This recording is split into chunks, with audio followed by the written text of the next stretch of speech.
haven't been back to the academia in a while. It hasn't changed much, has it? Well, since we've got some time, want to go to the house of Dana? Paimon wants to do some reading! Ha! So you noticed! Well, you're too late. The Paimon you know and love is no more. You're looking at Paimon Plus, a new and improved treasure trove of travel know-how. Paimon Plus would like to find some new books to peruse. A gracious traveler like yourself wouldn't leave her companionless on her quest, right? Come on, this way!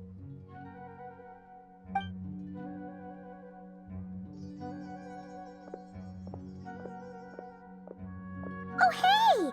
It's Kale and Cyrus! Wonder what's going on. Let's go see!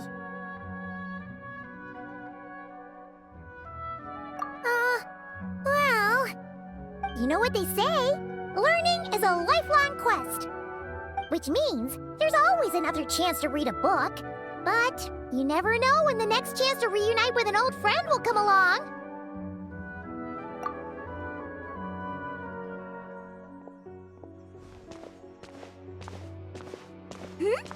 Traveler, Paimon?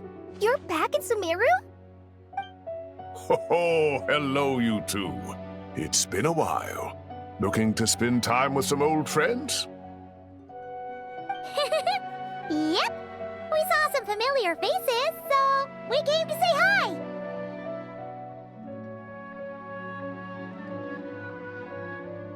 Ho ho! Excuse you, associating me with that woman. And if you're going to remember me that way, you should at least mention my tomato-growing skills. So he's mad about the Zaha D part, and not the old man part?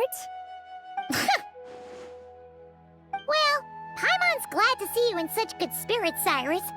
Must mean things are all good here in Sumeru.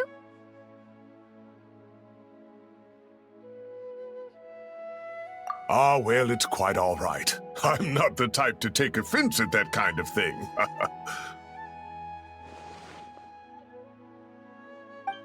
You definitely are. Anyway, what were you and Kale chatting about just now? Ah, that. Well, it was quite a spontaneous meeting. I was leaving the sage's office when I spotted Kole in conversation with a Mahamata, and it looked serious. I thought something bad might have happened, so I hurried over as soon as the conversation ended. But as it turns out, our Kole is moving up in the world. The academia even hired her as a consultant. Wow! That's incredible! Oh, it's nothing, really. Look at that, so humble. Takes after me, she does. Not at all. Not at all. No, wait. I didn't mean that to sound like I don't think you're humble, Mr. Cyrus, because of course you are. I just,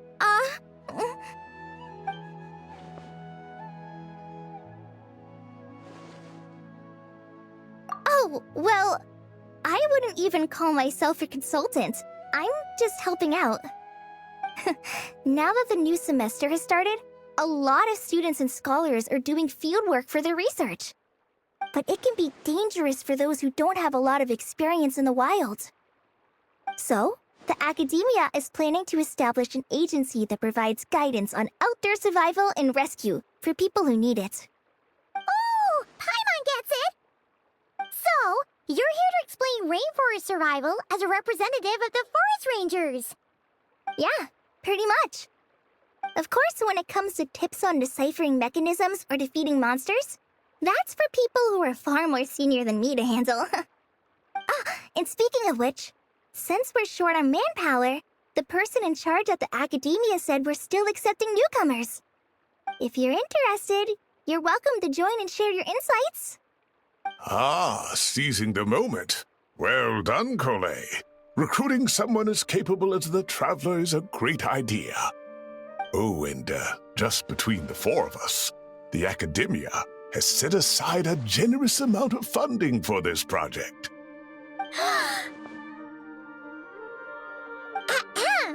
Well, since Kali's thrown her hat in the ring, we should help out too. What do you say, traveler? Great!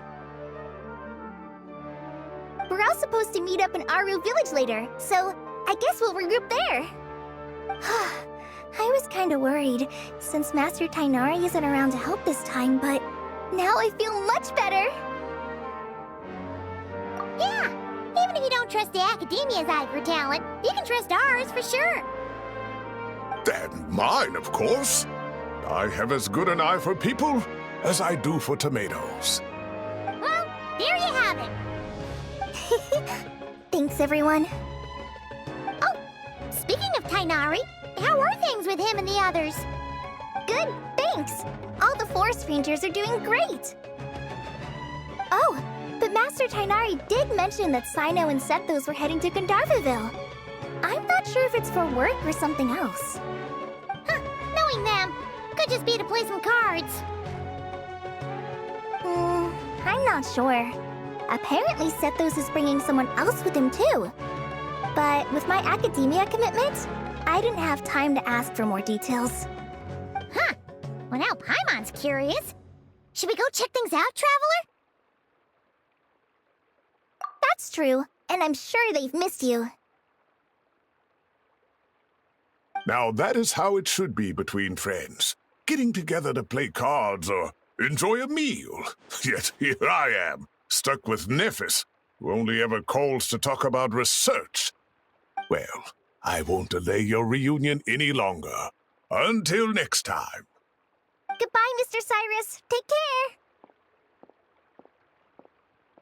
All right, I should probably get going too. See you later, guys. Come find me in Aru Village when you're ready.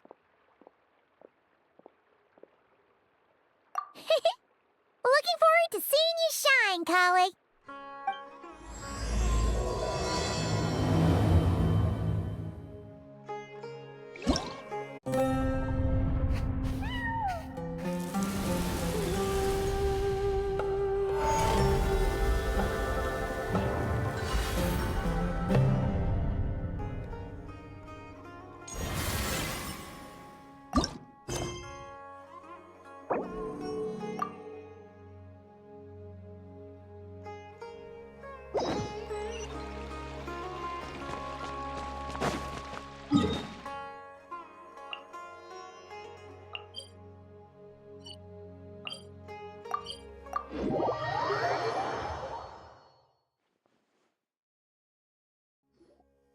Traveler, Paimon, over here! Welcome to the home base of the Fieldwise Center. As you can see, the core projects are already up and running, so we can get to work at any time. Huh. This feels like one of those places light novels talk about. You know, the adventuring hubs where rookies gather to take quests and stuff.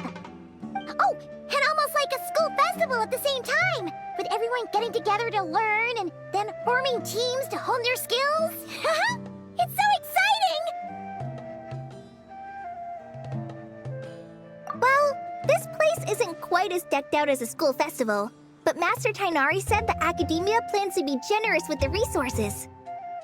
Anyway, before students and researchers head out on dangerous field missions, they can come here for advice and emergency training. We even have professionals on staff that can join their teams to serve as guides or safety personnel. Yeah, you can think of it like a forward operating base, equal parts theoretical training and field practice. We'll familiarize new recruits with potential challenges in the wild and take them through drills so there's no reason to panic during the real thing. Amber, you're here too? Surprised? I know I was. I'm off duty right now, so I was planning to just drop in on Kali for a bit. But I didn't realize how busy she'd be. I'm not the type of person to sit around and watch, so I decided to be her assistant. Sorry, Amber. I didn't mean to put you to work during your time off. Don't worry about it. A little relaxation balanced out with some fulfilling work is a great vacation in my book. Plus, I've learned a whole bunch of stuff too. And I got to see the Traveler in Paimon again. I mean, it just keeps getting better. We should have a giant feast once we're done here. How does that sound? A feast with the first friend we met in Sumeru and the first friend we met on our whole journey. Oh, that sounds just about as awesome as a giant plate of sticky honey roast. All right, down to business then. Kale and I are in charge of the Scouting Speedsters project. The focus is using devices and machines to pass through hazardous areas, survey terrain, and get details on potential threats. Plus, a mortar research indicates that during dangerous situations, having the support of an adorable companion can help set adventurers' minds at ease and prevent excess nerves. So, we took inspiration from Cullen Anba and Baron Bunny to create 2 scouting devices that are both adorable and useful. Cullen Anbot and Bar Drone Bunny. So far, feedback has been pretty positive. Once we've collected enough data, the academia will continue to refine the scouting buddies and release even more designs. A bunch of Kulanambas and Baron Bunnies running around the wilderness? What is that gonna look like? Plus, with you to guide our 2 little scouts, we'll be able to obtain some great data. Once you have a more complete understanding of the Fieldwise Center, you should come test them out. Now come with me. I'll introduce you to the other consultants. Oh yeah, the lady with the greenish-blue hair also has a super adorable device over there. But it does something completely different than our scouting buddies. I'm looking forward to seeing it in action. Oh, hey! Another familiar face! Come on, let's go say hi!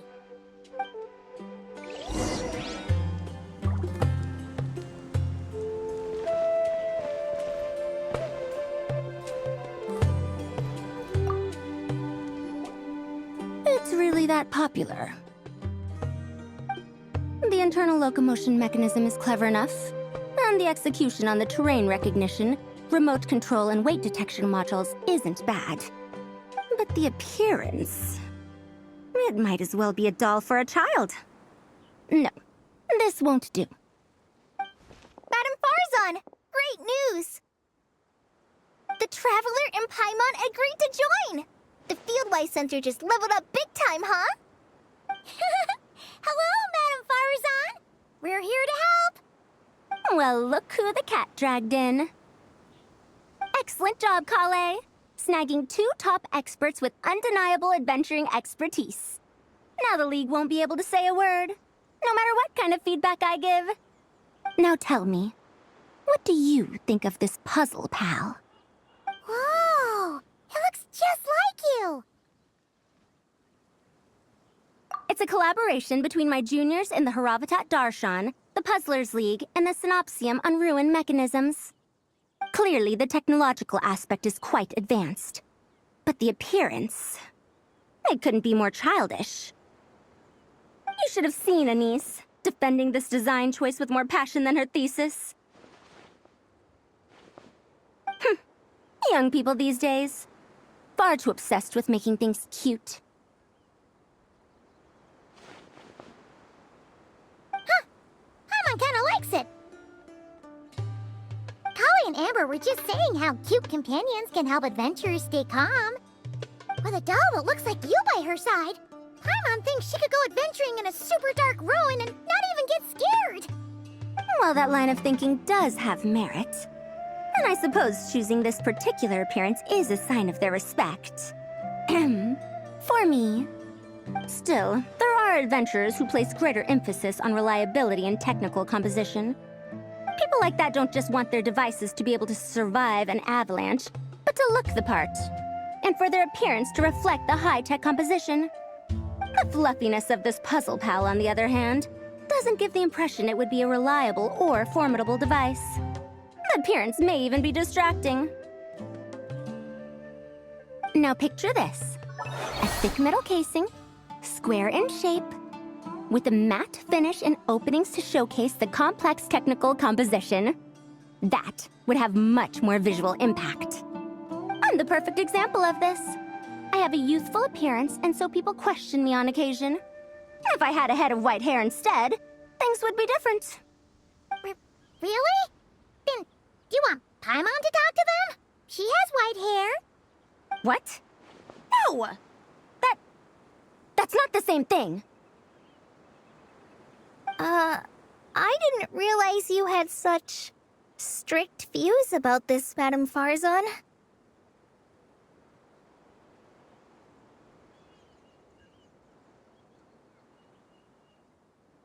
Huh? So, even you prefer this version? Well, if that's what you really think, then fine. You'll have to come back and test it out on some puzzles, Traveler. I'll rate your effectiveness in using the device and come up with a user manual based on your performance. As for improvements to its appearance, long-term observation is required, so I'll put that aside for now. I've already selected a few of the most suitable domains, so we can begin the puzzle-solving process at any time. Thanks, Madame Farzan. I'm just gonna take the Traveler and Paimon to see the final project. But it shouldn't take long. Don't worry, Kale. You're the one in charge here. Just make sure to pace yourself. Once things calm down, come over to see me and we'll have a nice chat. I'll even treat you to some snacks from back in my day. Snacks! Paimon's in! Paimon's in! Thank you, Madame Farzan. I'll bring a few boxes of floral tea as well. Go on now. Do me proud.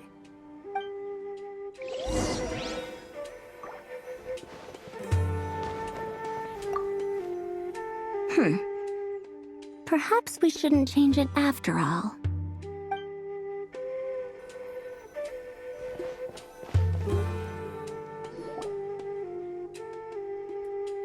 This last one is a long-term project we're calling the Security Division. Thanks to General Mahamatra Sino, we've been able to bring Dia on as the instructor and Candace as the coordinator. They're putting together a combat test right now, but they should be back soon. Hey, looking for us? I guess we showed up right on cue then. Wait, the Traveler and Paimon are joining as well? That makes things a whole lot easier. Sorry for keeping you waiting, everyone. But we managed to bring back some good intel. Intel? Huh, this is starting to sound intense. Of course. What better way to protect the students than to sweep through the desert and rid it of all potential dangers? Not a bad plan, right? You in? Not the best time for jokes, Dia. Besides, when it comes to striking down danger, the Traveler is a man on a mission. He might take you up on that offer.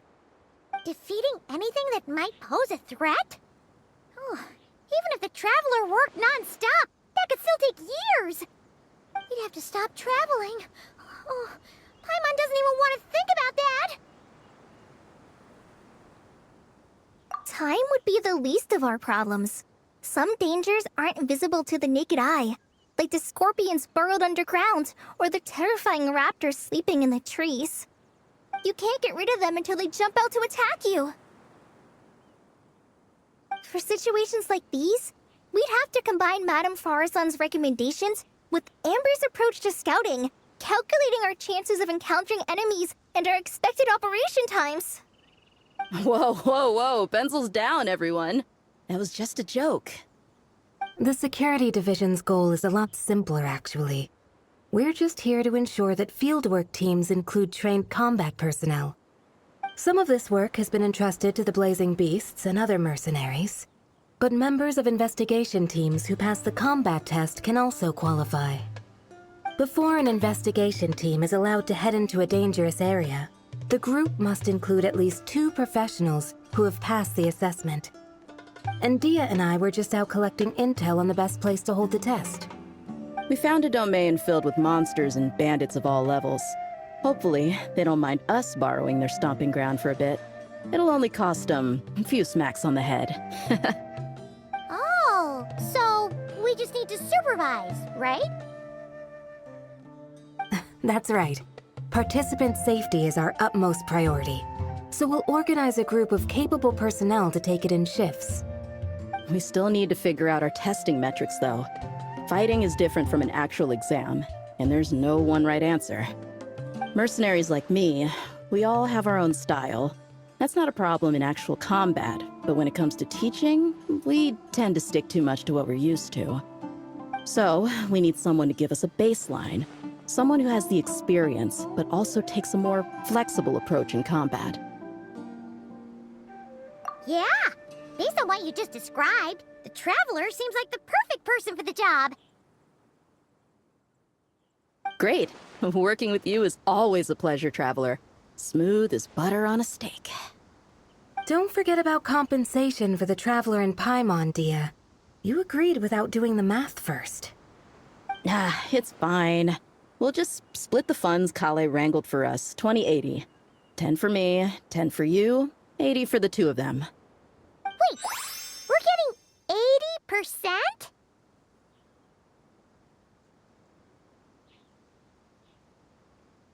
80%? Don't sweat it. We're just in charge of the long-term operations. You're the one setting the metrics for the whole thing. So I think we got the better end of the deal. We've talked about a partnership in the past, haven't we? Well then, consider this the perfect place to start. Then I'll draw up a detailed overview of the compensation so it's clear for everyone. That'd be great. And don't worry, Miss Candace. About that piece of land you're leasing to the academia, the one used for grain storage, I managed to get them to agree to a 30% increase in their rent payment. Oh, thank you. Those funds will go to fixing up some of the village facilities, which should make for a more comfortable experience when investigation teams stop there in the future. All right, we should finish up our arrangements for the combat test. Stop by our station when you're ready, Traveler. See you soon. Oh, you sure are the beating heart of this operation, Kale. You brought the whole gang together. Oh, no. I'm just doing what I can. I still have so much to learn, so much work to coordinate. But for now, let's just give it our all. You bet! We'll make the Fieldwise Center the best it can be!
Hey, ready to do some quality assurance on our test questions?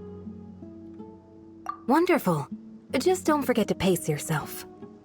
Yep, all you gotta do is defeat a certain number within the time limit. But hey, leave some for the trainees, okay?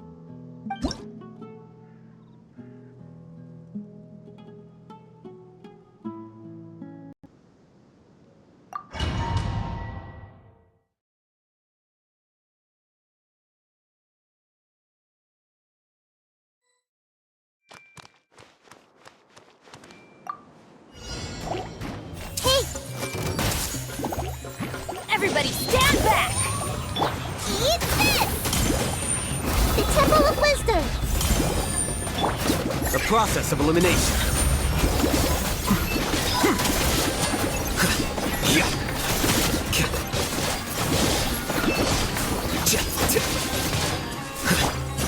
Everyone hold hands! Out of the frying pan, into the fire! Let's light it up! Sharing my knowledge! I see everything! Scatter. Teamwork is dreamwork!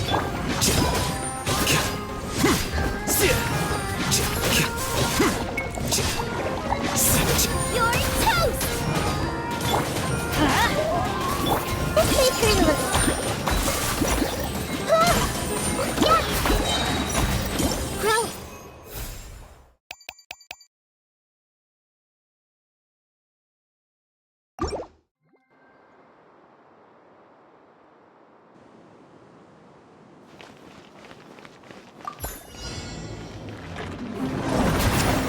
There is no escape! As one with wind and cloud. Let the world collide! Check this out! Best of luck! Let's ride!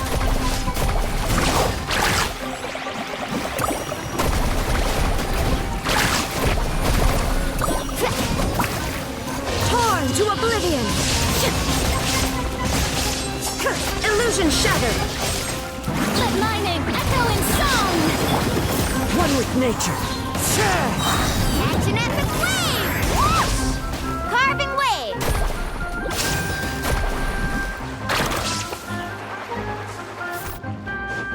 Fallen leaves, adorn my night! Yoo-hoo! Shine down!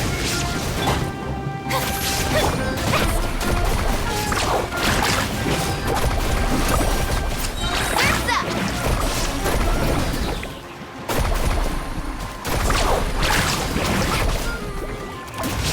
Time to shine! There is no escape! Into the wind. Let's shred, Sharky! Let's ride! Amazing!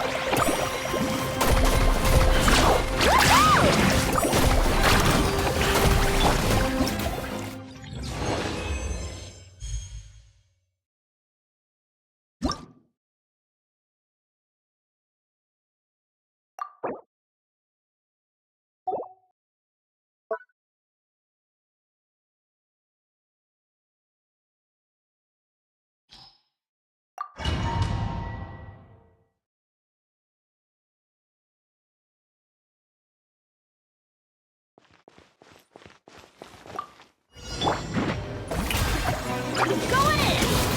Fire! Well, I will have order. Stabilize.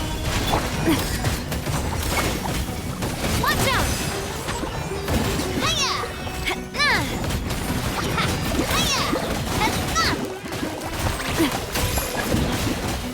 Watch out!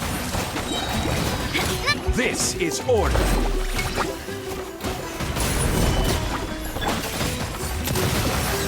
Fire! Well, with rocks. Watch out! Ha-ha! Ha-ha! Ha!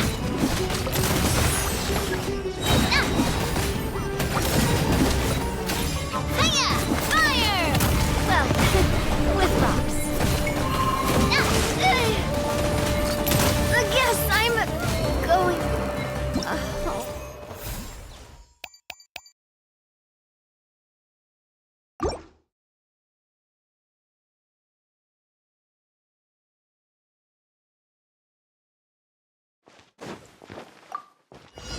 teamwork is dream! Let my name echo in song! Strike a pose! I will have order. Solidify! Attack! That's the way. Hey there! Cha! Hiya! Enough!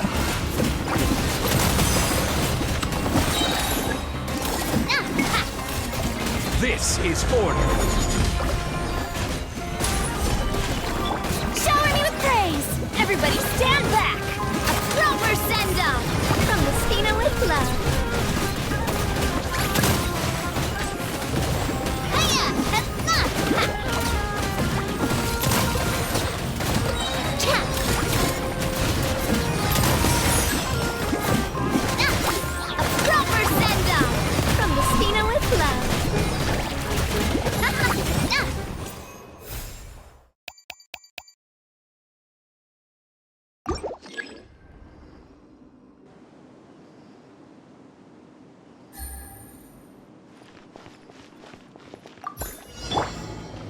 Illusion shattered!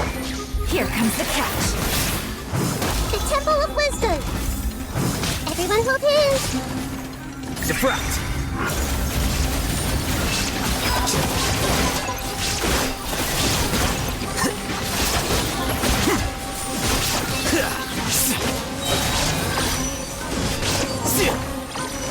Quietly now. Commit it to memory! Make yourselves at home! Scatter!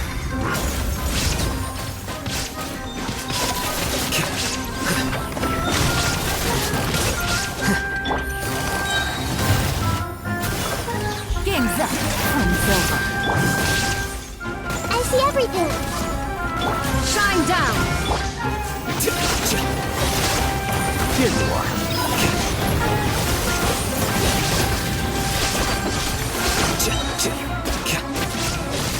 A process of elimination. Gotcha! Illusion shattered! This may hurt a little.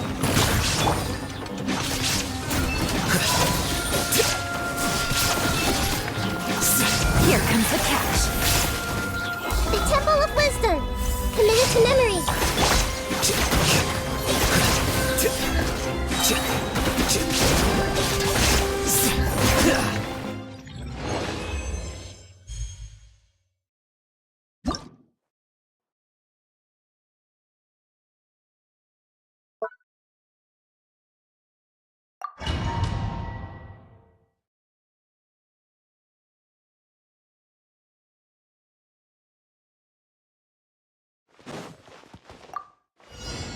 Get to work!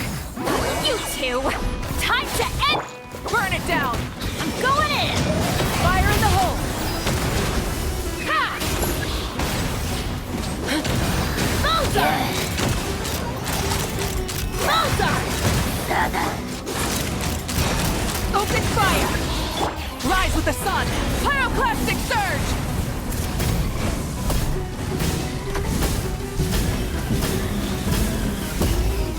Fulfill our pact! Take me up! Locked on! Open fire! Locked on! Locked on! He's lolling! He's Papa! Get him! Light of the blazing sun! Knock him down! Yeah! Ha!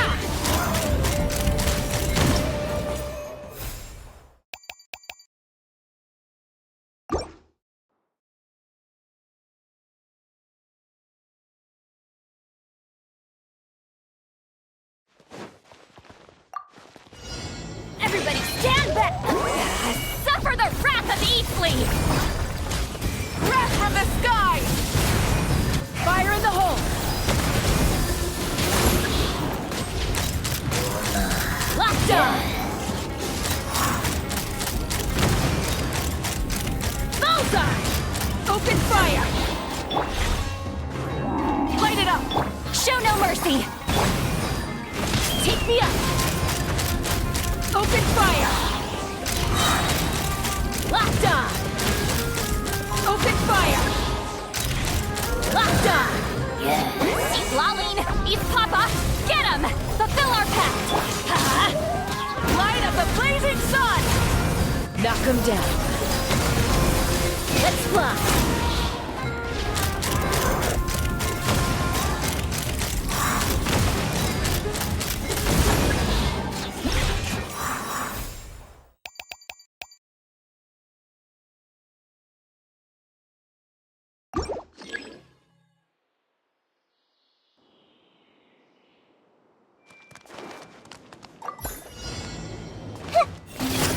Make yourselves at home!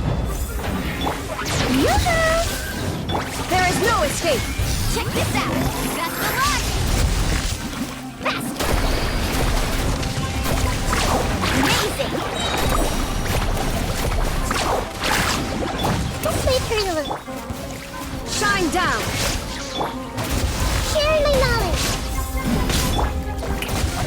Time to shine! Everyone hold hands! Let's ride! Woohoo! Let's shred, Sharky! There is no escape! Let my name echo in song! Committed to memory!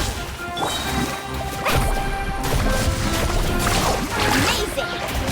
Make yourselves at home! Hey!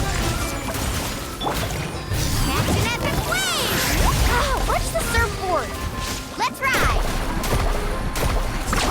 Surf's up! Shine down! Grow, grow, grow!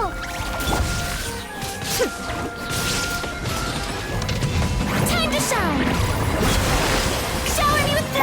Committed to memory!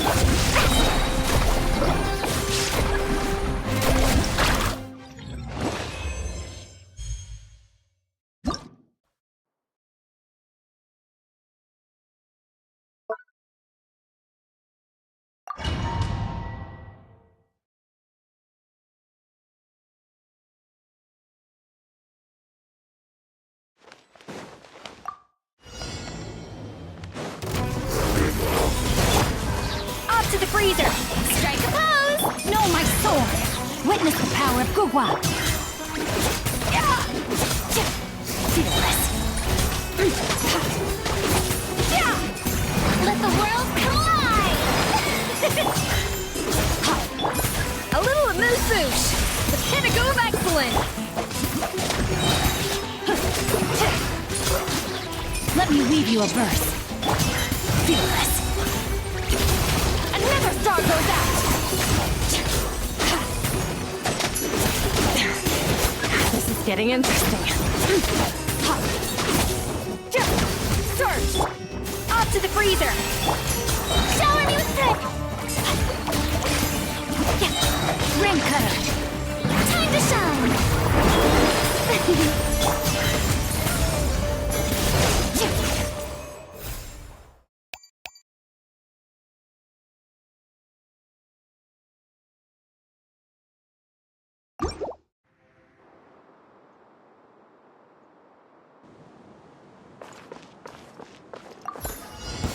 Use of force One with authorized. nature.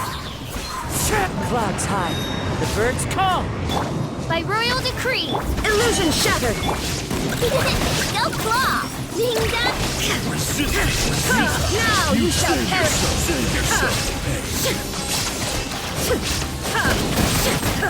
Shine down.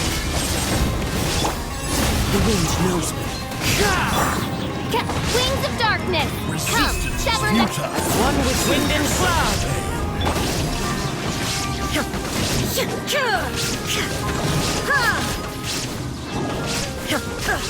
Use of force authorized.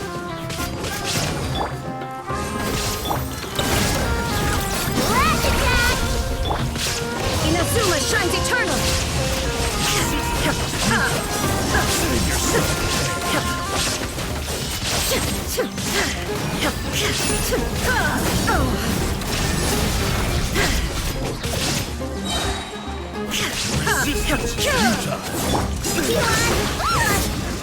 Ding dong! Butterbuck! That hurts.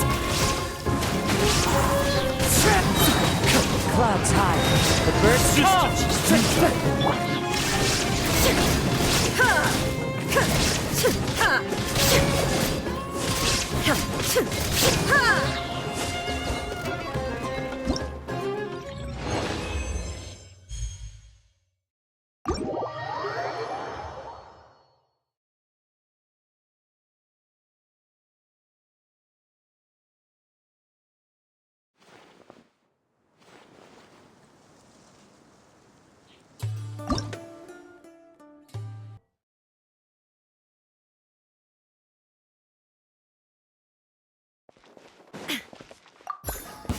Use the force authorized.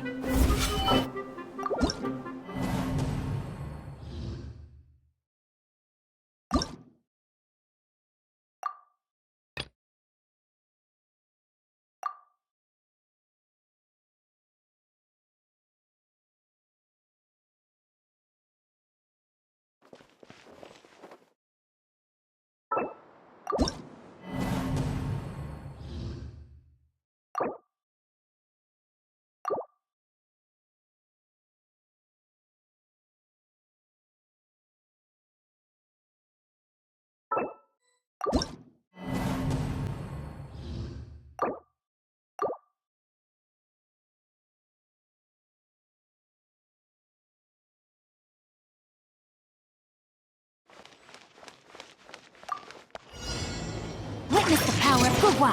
Deuce on the loose! Extinguished!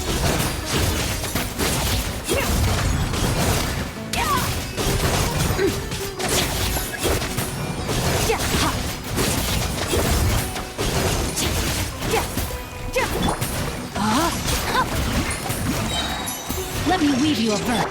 Yoo-hoo!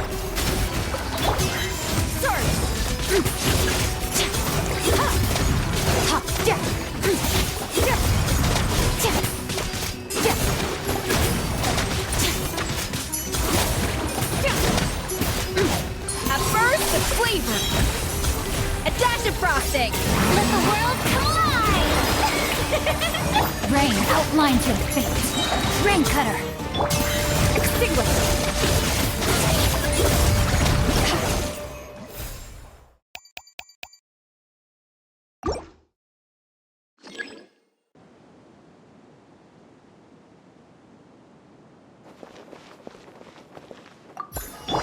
Use the force authorized. You're free now! Not too far now! There is no escape! Things are about to get dicey. Save yourself. Futile. Save yourself. Too slow. Illusion shattered! Torn to oblivion! Resistance is futile. Save yourself.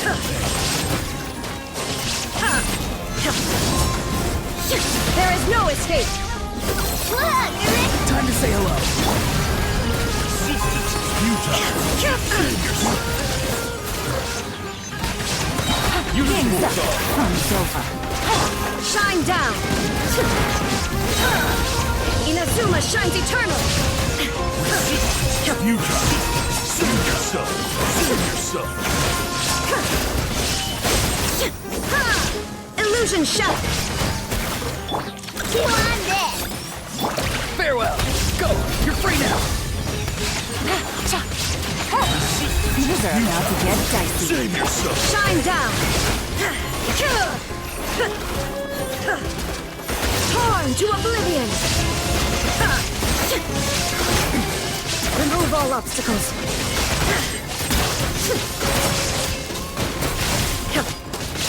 He's free! Time to say hello!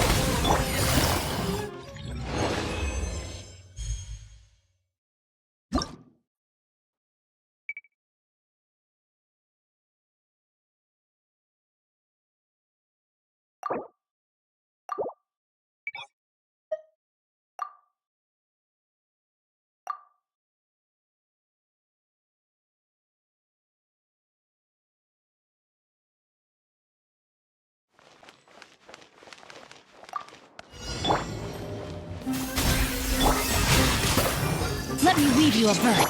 Strike a pose!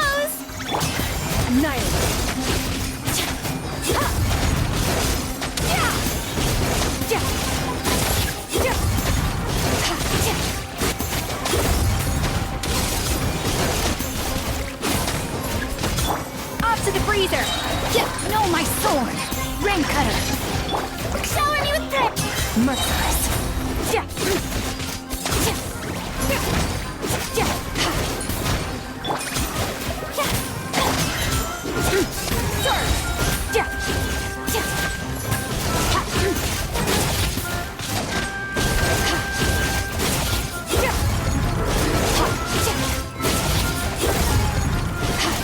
Witness the power of Gua.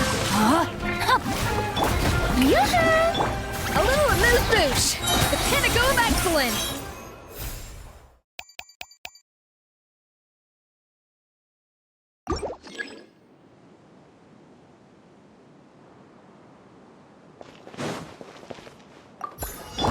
Use of force authorized.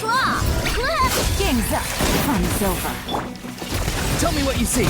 Illusion shattered. Sing your stuff. Inazuma shines eternal. Sing your stuff.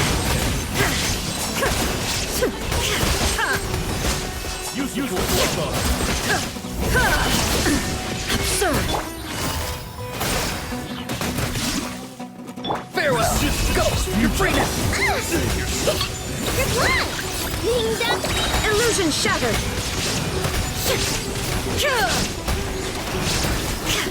Now you shall perish.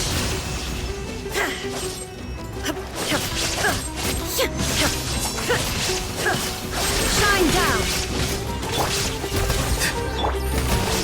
Things are about to get dicey. There is no escape.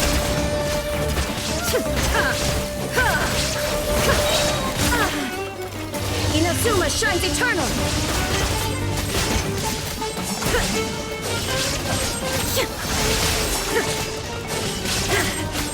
Shine down. Tell me what you see.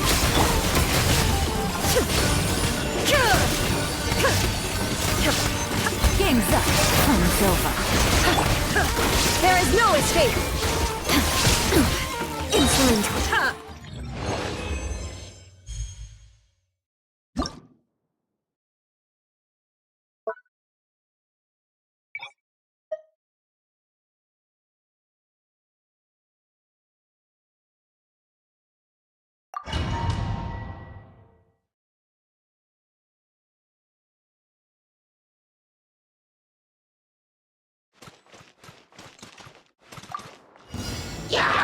Cleanup sequence. Rain cutter. Preparing for dust up.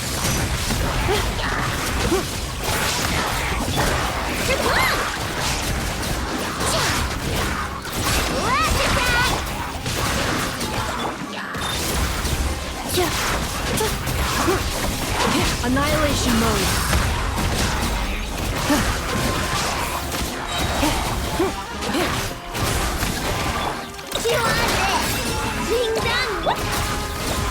Insulation chamber deployed. Preparing for dust up.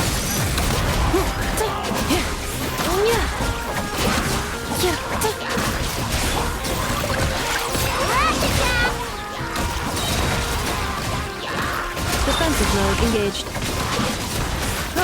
Annihilation mode.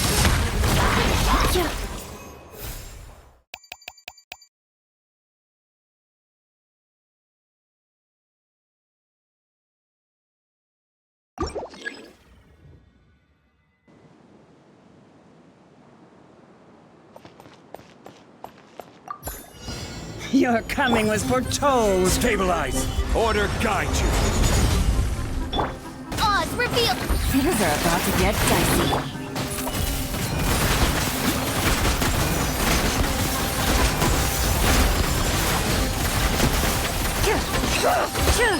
Evil looks. Shoot on sight.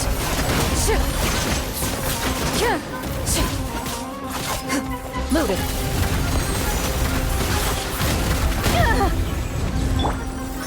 Solidify. Quietly now.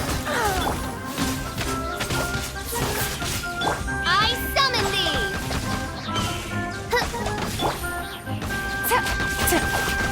Busted. Care for a dance? Into the shadows. The victor is declared.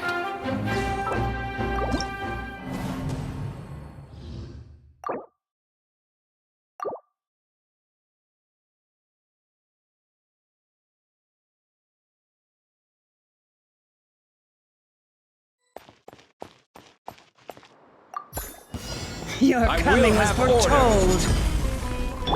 By royal decree. Gotcha. Game's up. Fun's over. Hunt them down. Ready.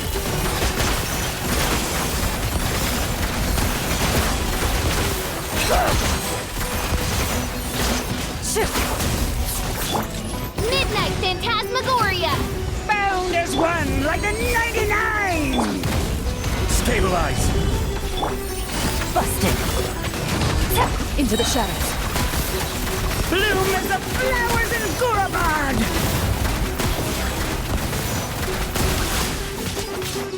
Order guide you. Time to Bloom as testify. the flowers in Gurabad! Loaded.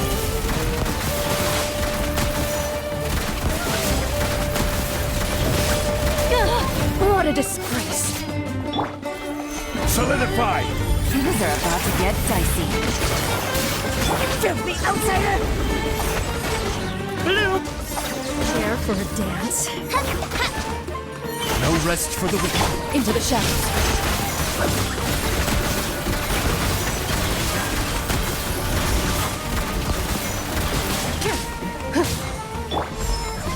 Gather.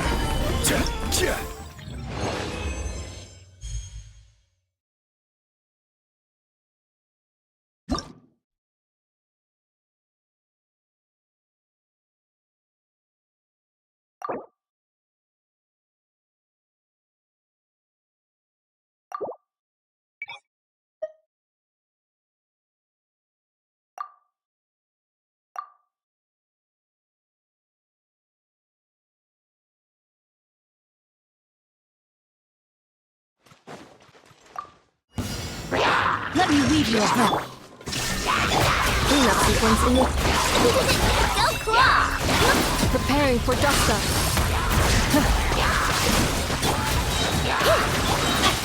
Rain outlines your... Shine down! Being done! Defensive mode engaged. Ultimatum protocol. There is no escape! Rain cutter! Last attack!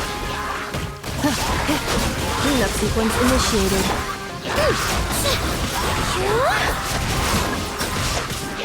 Annihilation mode.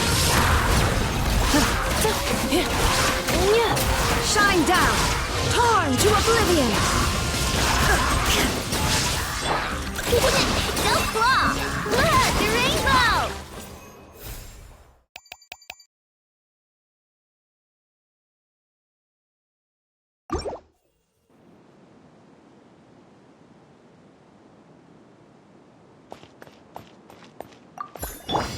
Your coming was foretold. I will have order. Oz, reveal! Game's up. Fun's over. Hunt them down. For the eternal oasis! Care for a dance? Dance with me! Solidify. Be a good audience, won't you? Midnight vent. Ready.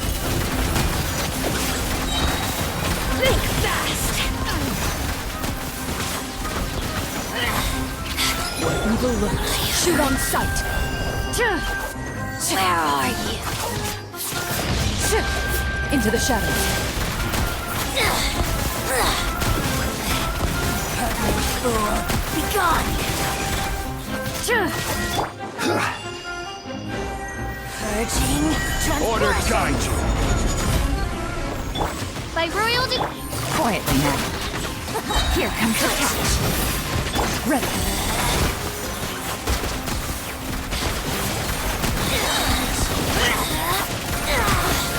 Time to testify. I will have order. Gather. Loaded.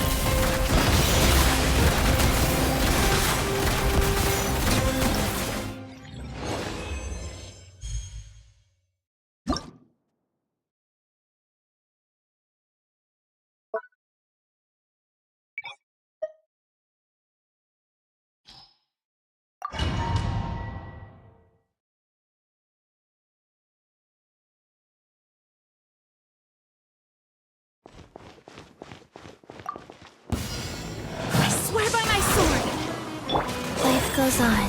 Orders given. Orders received. Shower me with praise! Time to shine! Hold the line! Covenants of the deep!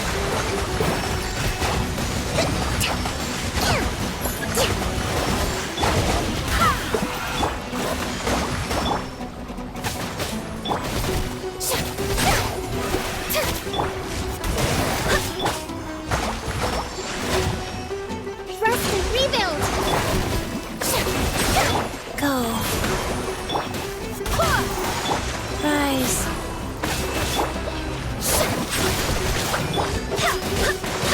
Full is one!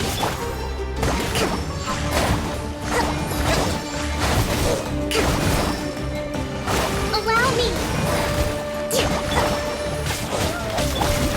May I present...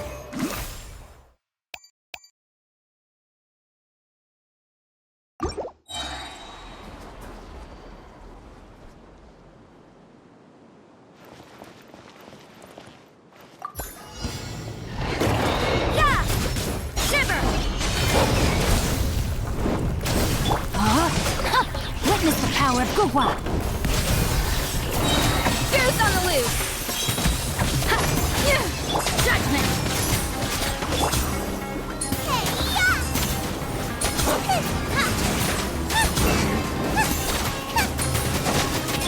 A dash of frosting!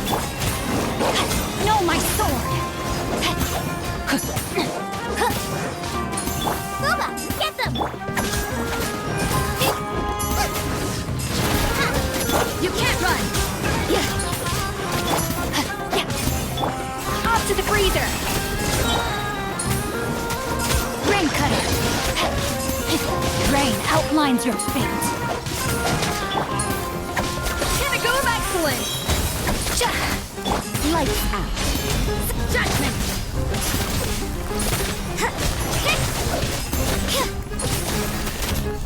You can't run!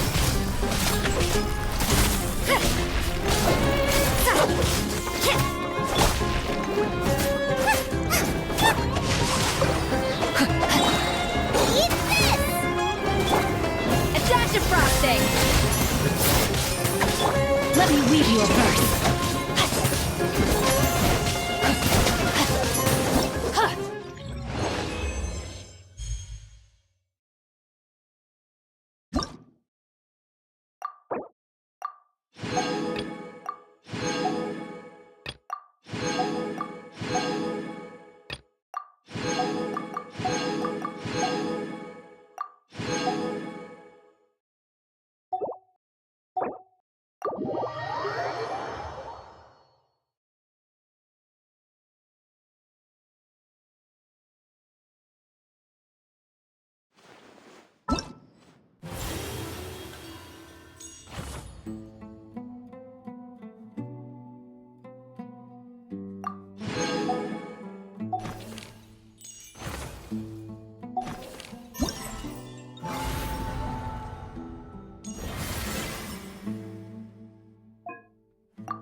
looks like the whole gang's here.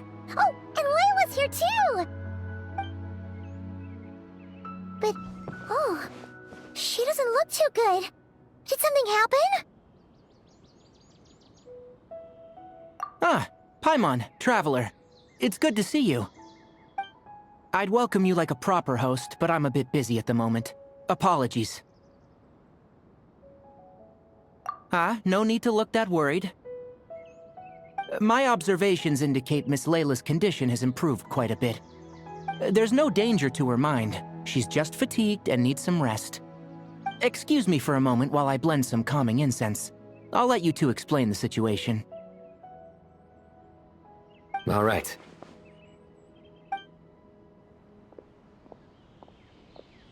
What happened was, Sethos and a few members of the Temple of Silence rescued Layla, who was out in the desert trapped in a state of delirium. She had to be rescued? Oh, that sounds bad. That's all you're gonna say about it, Sino? I mean, we don't want people jumping to conclusions.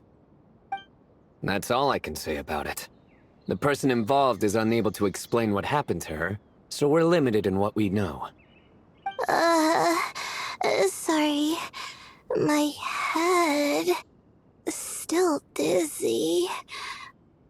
The moons... Exactly how many are there?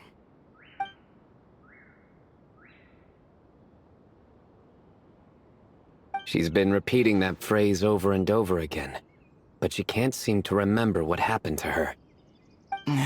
We tried a few things back at the Temple of Silence, but we couldn't recover her memories. Her symptoms are kind of similar to researchers in the Satyavada life state, so we brought her to Tainari to see if our veteran forest watcher had any other ideas. Tainari is pretty much our last option, so let's hope he can help. The good news is, even if restoring her memory is a no-go, we can help with the headache at least. Jur was in a similar state when we found him, delirious and mumbling to himself, but he's more or less back to normal now. Sorry, I should give you some context first, huh? We should let Miss Layla get some rest. Come with me, you two, and I'll introduce you to the other victim of this incident. Good idea. I'll wait for Tainari here and keep an eye on our patient. All right then, this way.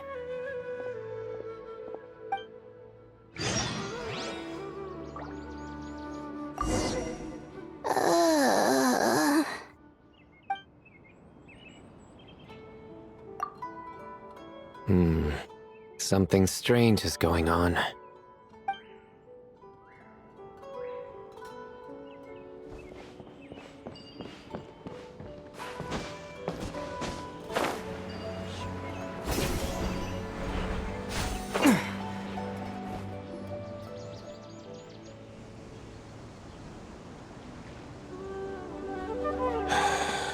Who did the Ajalenok not offend? I just don't get it. Hey, Jur. Still musing about Aji Laynok nuts, huh? Want me to have Sino come over and tell some jokes? Might help distract you. No. No need. I'm done. Don't encourage him.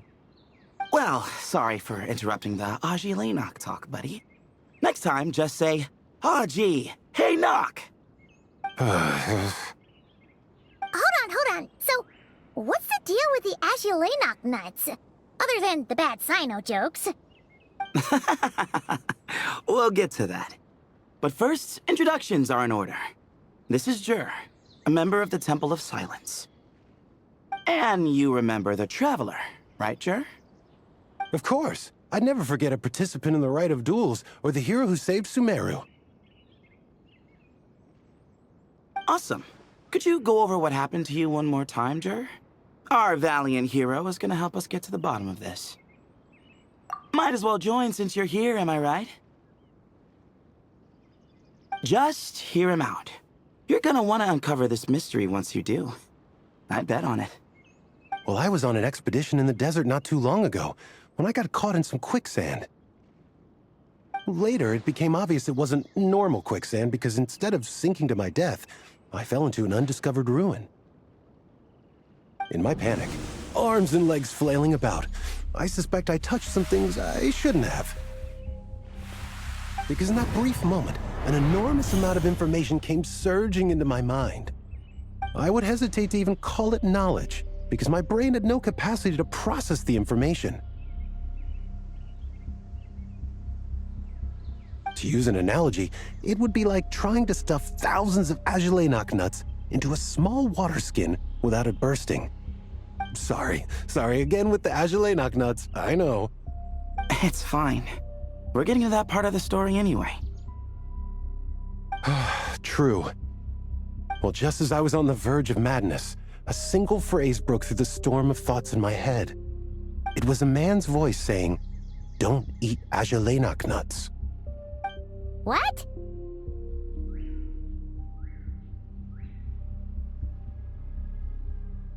I know it's hard to believe, but that's what happened. I was saved by the phrase, "Don't eat Agelenok nuts." I'm not sure. I'm not even certain it was a man's voice. It's hard to remember now that I've been repeating it so much myself. Anyway, the good news is I no longer feel like my head is going to explode. Of course, the bad news is that phrase has been stuck in my head for the past few days. Wow. But doesn't it have the opposite effect? Like, the more you say don't eat it, the more you want to eat it? Yes, that's exactly right. Whoever the voice belongs to, I don't know what his deal is with those nuts. Well, the world's a big place. There's bound to be people who don't like sweet stuff. I suppose. Strangely enough, I'm starting to think the voice belonged not to a man, but a cat.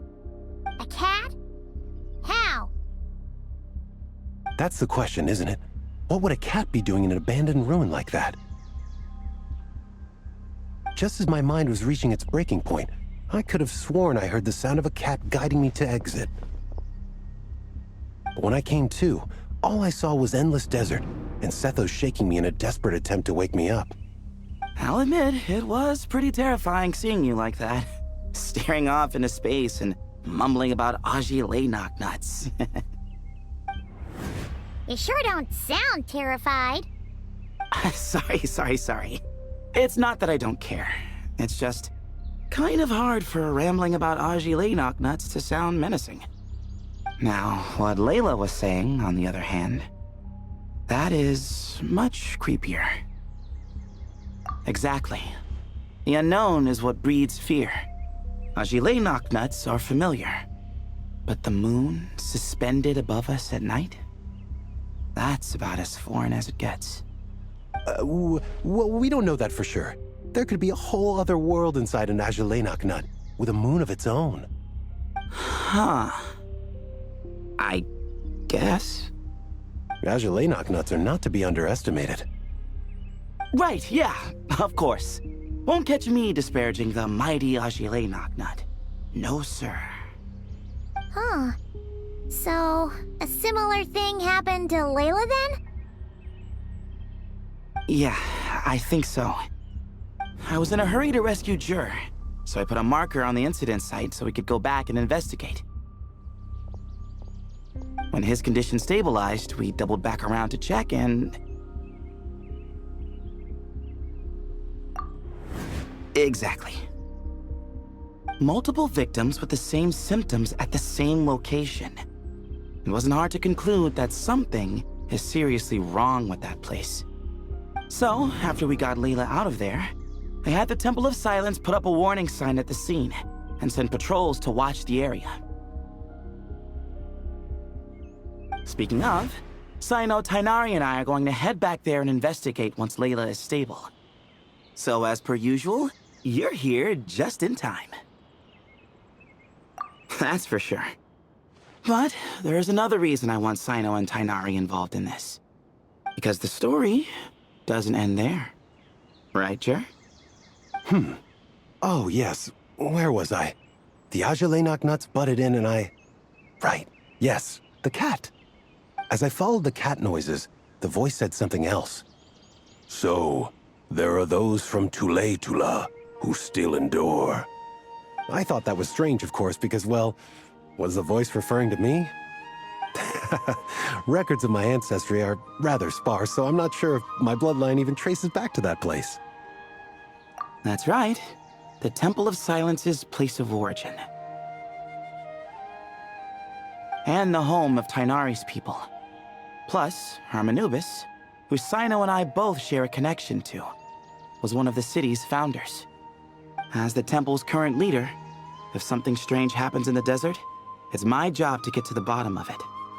But it turns out, a lot of people have a horse in this race, and I'm not leaving any of them out.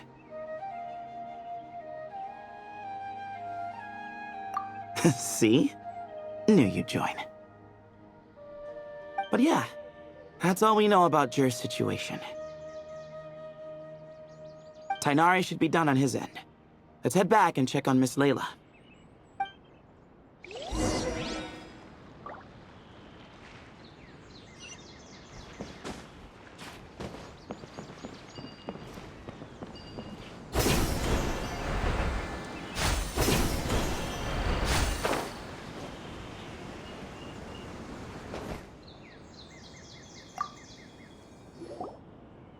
How are you feeling? But don't speak if it's too taxing. It's fine. I'm much better now, thanks. I feel like I haven't slept in 2 days, so pretty much back to normal. Whoa, whoa, whoa. That's your normal? Traveler, Paimon, I thought I heard your voices earlier. Oh, and, I'm sorry. Huh? You don't have to apologize. He didn't do anything wrong. No, I just mean, I think I'm about to disappoint you. My head was kinda muddled earlier, but I still heard your conversation. I know you're trying to figure out what happened to me, and I want to help. But, I really don't remember anything. Does your head still hurt? No, I feel fine. The incense you made helped a lot. I'm still hearing those words in my head, but other than that, I'm okay. It's just, all I remember are those words. Everything else is a total blank. One moment I was heading to the stargazing point I'd calculated, and the next, I was on my back in the sand. The same phrase playing over and over again in my mind. How many moons are there in the sky? Sethos, did your friend Jur suffer from memory loss too? Not really. His memories are blurry, but there aren't huge gaps like this. He remembers touching something. Someone talking, a voice mentioning Tuletula, and hearing a cat lead him to the exit. A cat. Did you hear it too? Huh? Now that you mention it, I think so. It was so soft. I thought I was imagining things. Which means, at the very least, what the two of you experienced while escaping the ruin is consistent. A single sentence repeating in your heads, and the faint sound of a cat. Still not a lot to go off of. Agreed. Oh, is your head hurting again, Layla? No, I was just thinking. Maybe my memories are blank because I was sleepwalking at the time. Sometimes, my friends and classmates tell me about things I don't remember doing, or places I don't remember going. I don't talk about it a lot because, well, I don't even know how it happened. But I don't want my personal circumstances clouding your judgment. So I, just wanted to mention that. Ah, I see. Well, thank you for telling us. But I don't think we need to dwell on that for now. We're gonna check out the site of the incident for ourselves, so that should help us come to our own conclusions.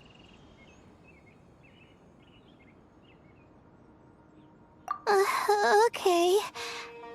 Then could I come too? Oh, I have to know what happened to me back there. Sure, but on one condition. You need to be in tip-top shape before we head out. If your condition isn't stable enough before then, we'll have to figure out something else. Of course. No problem. Well, I'm more concerned about Tainari. You sure you'll be alright in the desert? You say that like I'll evaporate on first contact with sand or something. Call it curiosity. If this concerns my ancestors, I want to figure out what's going on. Anyway, as long as I take things slow when the sun's out, I should be fine with the right preparation. Besides, it's a good idea to have a doctor on hand in case of emergencies. So long as our doctor doesn't become the emergency. Well, if that happens, I suppose I'll just have to rely on the kindness of my entourage to haul me back home. Alright, well, that all sounds good to me. Let's meet in 2 days like we agreed.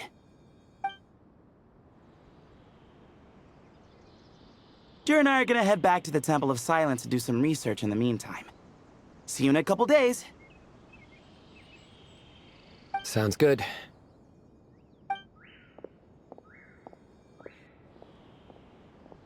What about you, Layla?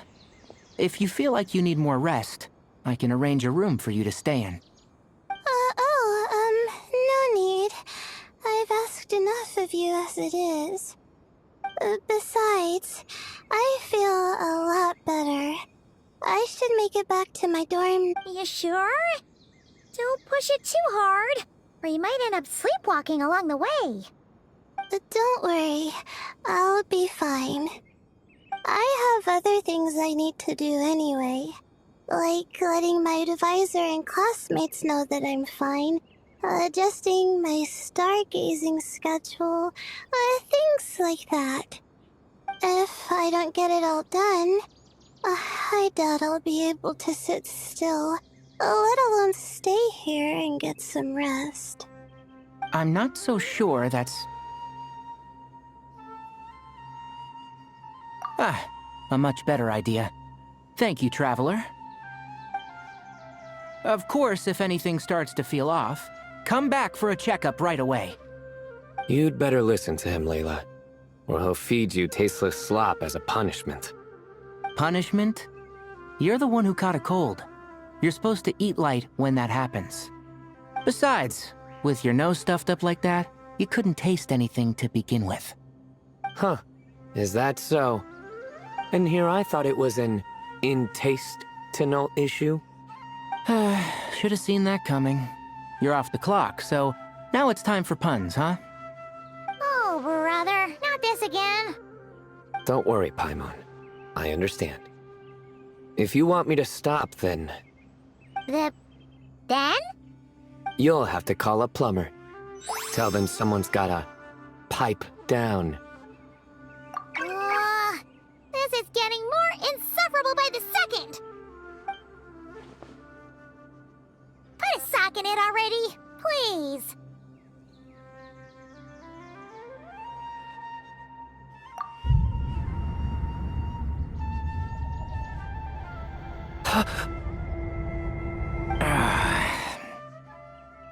Paimon's done with this game. You win, okay?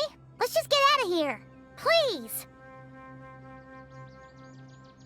All right, you stay safe. I'll try to stay sane.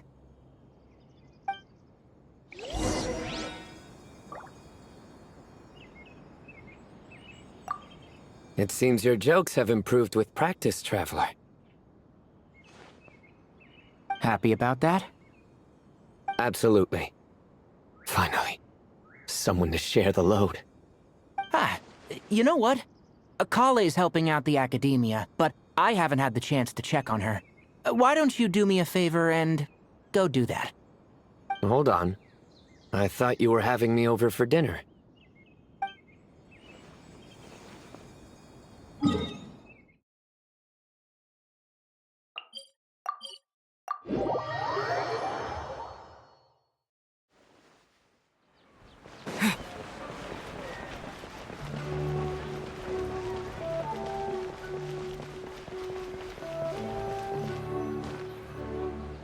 Moons. Ashalenak nuts. Moons. Ashalenak nuts. Are the moons going nuts?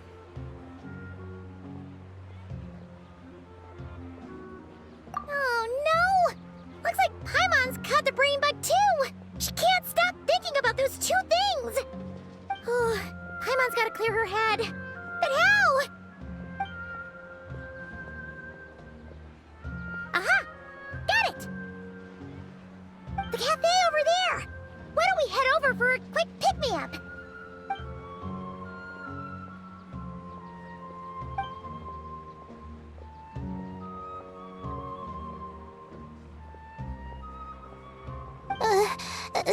Sorry. I feel kinda tired all of a sudden. Wait! Is it because of all Paimon's muttering just now? Oh, sorry. The coffee will be Paimon's treat, okay? Hey! You make it sound like Paimon's stingy or something! Huh. Well, she'll just have to show you her true colors. Yeah, starting now. You sit tight and take care of Layla, Traveler. Paimon's gonna get us some snacks and coffee. Be right back. Don't go anywhere in the meantime.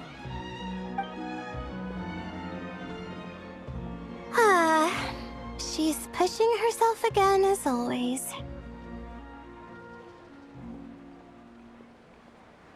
Saw right through me, huh? I apologize for the sudden emergence, but I didn't have any other options.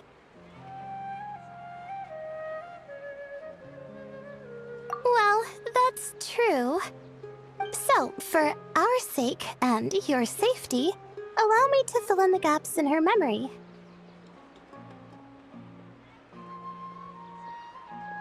That's right.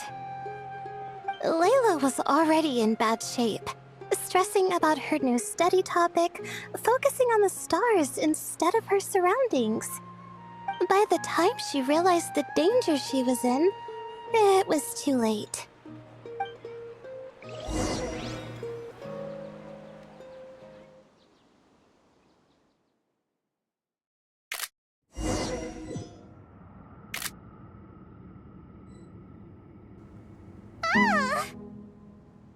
Quicksand near the ideal viewing spot?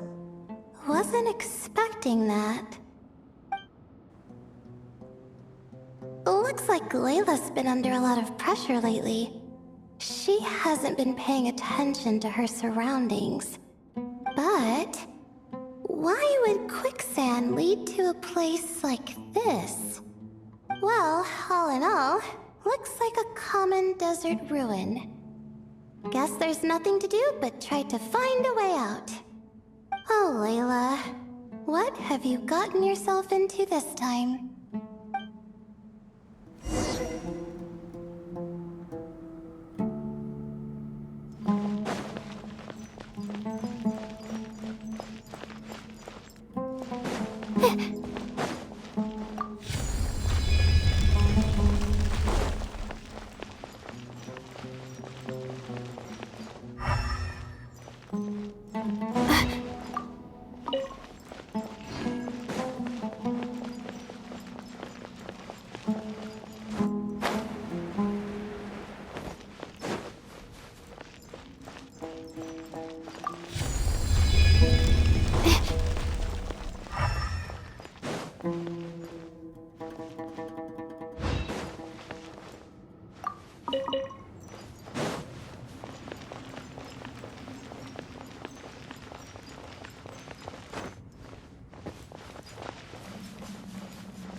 This door can be opened using the device next to it.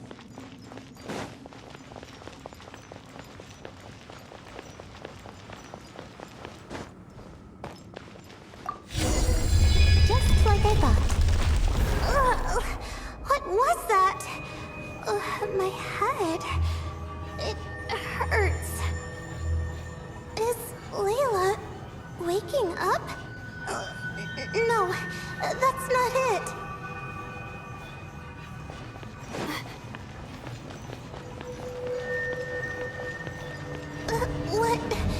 What's going on? It's too much.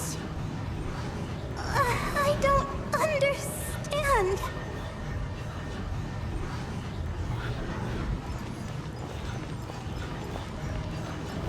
The ground is... Where am I? It's spinning.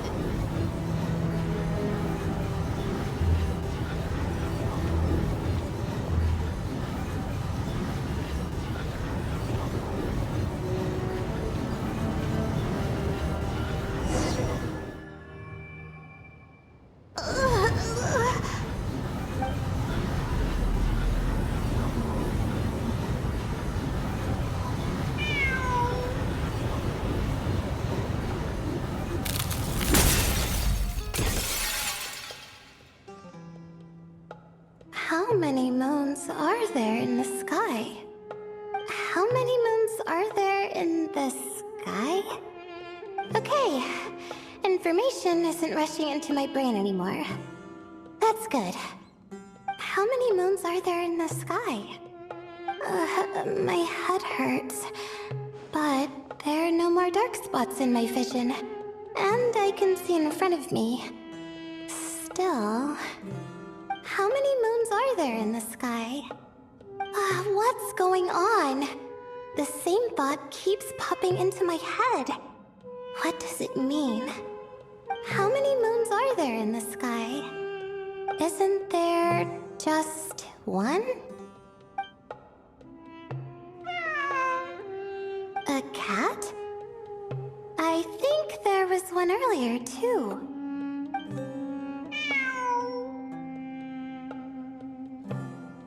I'm not hearing things. It really is a cat.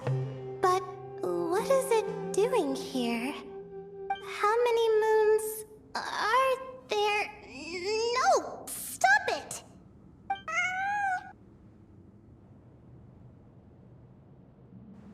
Does it want me to follow its cries? Well, it's not like I've got other options. Come on, Layla. You can do this.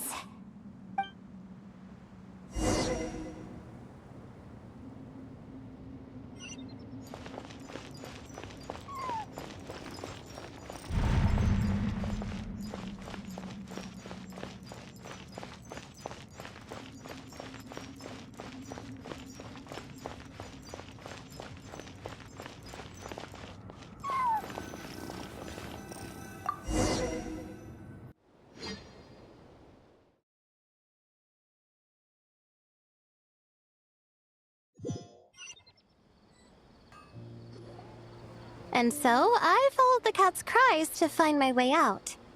It was quite a kind creature. It didn't even leave until the other me started to wake up. Thinking back, it all started when I touched that device. I've heard fellow students talk about it before. How the desert is full of objects that do strange things. Sometimes it's just a minor inconvenience. But other times, devices like that can cause massive trouble. Of course. I forgot how much adventuring experience you have. Still, carrying an umbrella doesn't mean you can't get soaked, so just be careful and stay away from unknown devices. No need to thank me. You and Layla are about to head into dangerous territory together. You need to be safe so she can be safe. Well, I think that about sums it up. And just in time. Your coffee's here. Traveler? A little help over here?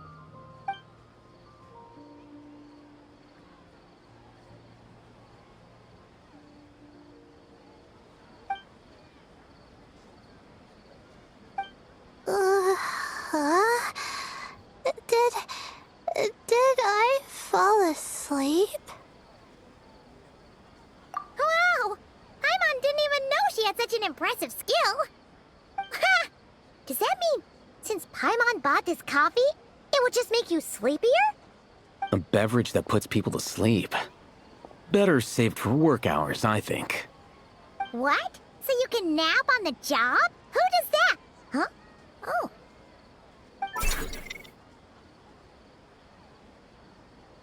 Beep boop. Oops. Oh, hey, Kaveh! Nice to see you. Oh, and you too, Marak.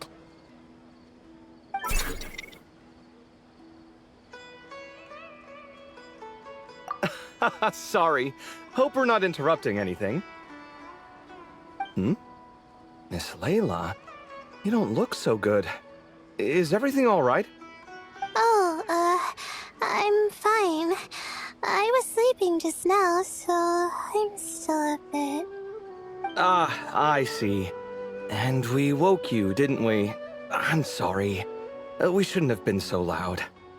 No, you didn't. I didn't mean it like that. Sorry.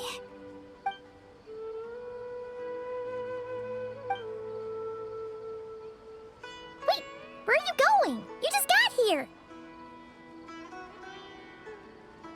I'm going to do what I came here to do. Which is? Buy coffee beans.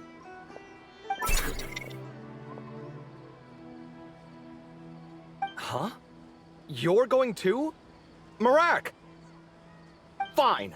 Run off with him. See if I care. Well, looks like I get you to myself.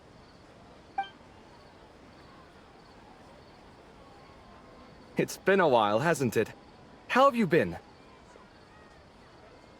So, a busy life of adventuring for you, and a busy life of academics for Miss Layla, is that right?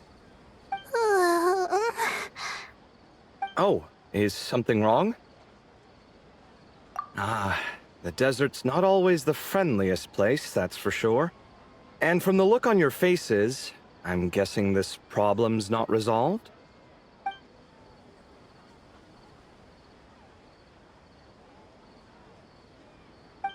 Don't force yourself to talk about it, of course. But I've worked on several projects in the desert before, so if there's anything I can do to help, just say the word. No, I don't have anything to hide. It's just... complicated, so explaining might take time. Ah, well, lucky for us, I've got that in spades. Yes, you have been quite sedentary recently. Excuse me? I've been going about work as normal, thank you. And, might I add, you do way less work than me. I do the amount of work that is required of me. Ah, yes, you and your stellar work ethic. The stuff of legends.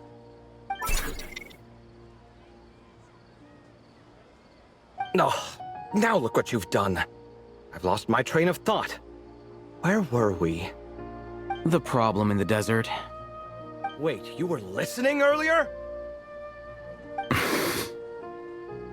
Oh, we're giving the silent treatment now? Mature, very mature. Continue, Miss Layla. I'm curious as to how this incident unfolded. What did I tell you? This one doesn't have enough to do. Alright, well...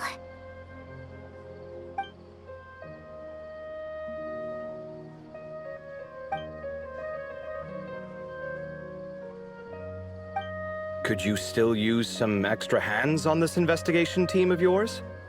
Huh? You want to join, Mr. Kaveh? That's right. I think my experience studying desert mausoleums could be of some use here.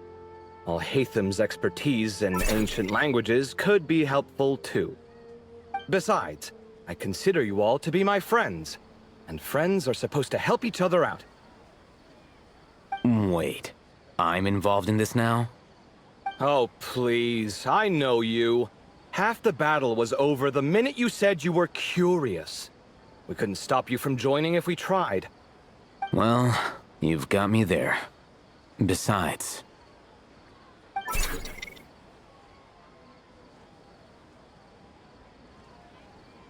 This suitcase of yours has been jumping at the chance to volunteer for a while now. I imagine You imagine? mechanical life forms might also feel homesick from time to time. Huh. Now that you mention it, Marak's core was a component sourced from the desert. That could prove useful. You're sure you want to come with us? It could be dangerous. Oh, I'm sure. All the more reason to recruit as much help as possible. It's important to count on friends at times like these. Our pleasure. It's a plan, then.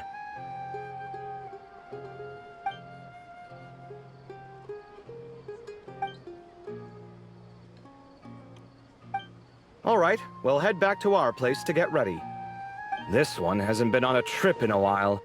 Chances are, he doesn't even remember how to pack a suitcase. I'm not worried. It'll get done. Somehow. Would it kill you to help every once in a while? I do help. It's called moral support. Oh, of course. And I am ever so grateful.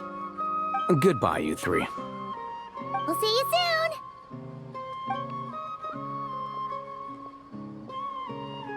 Oh, and Kaveh, your coffee beans. You were too busy glaring at Alhaitham, you almost forgot them.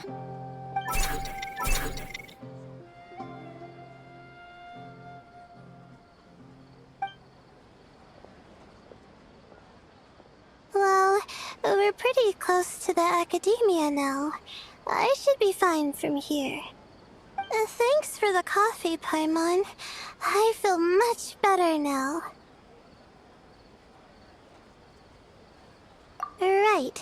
I'll follow the doctor's orders. Or try to, at least. With the blessing of the stars, I hope we all get a good night's sleep.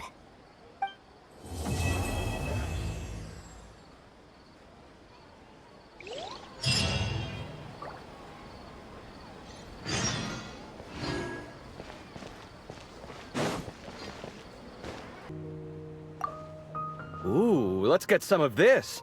It looks fresh. Sure. All right, some of this to go, please. You got it. Taking it home with you? For two, right? For two... Oh, no. It's not. We don't... Just one serving each. Separate. Not together. All right. Coming right up. Ugh, that was close. Light on the sauce for mine, please. No problem. Any preference for you, sir? Oh, extra on mine. You got it. I've got great food and great drinks that everyone... No idea what there is to be so particular about, but whatever.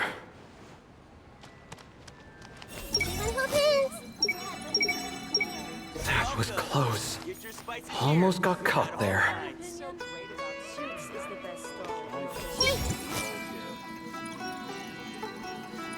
That was close. Almost got caught there. I've got great food and great... So, they're not eating together? That's odd. I rarely read these things wrong. Welcome. Get your...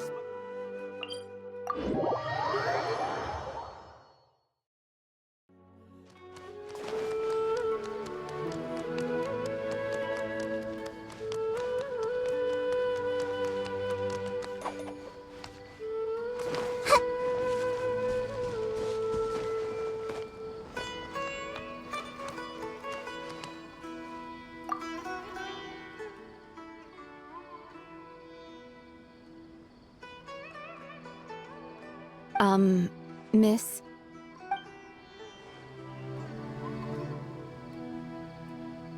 Everyone hold hands! These are the only things that...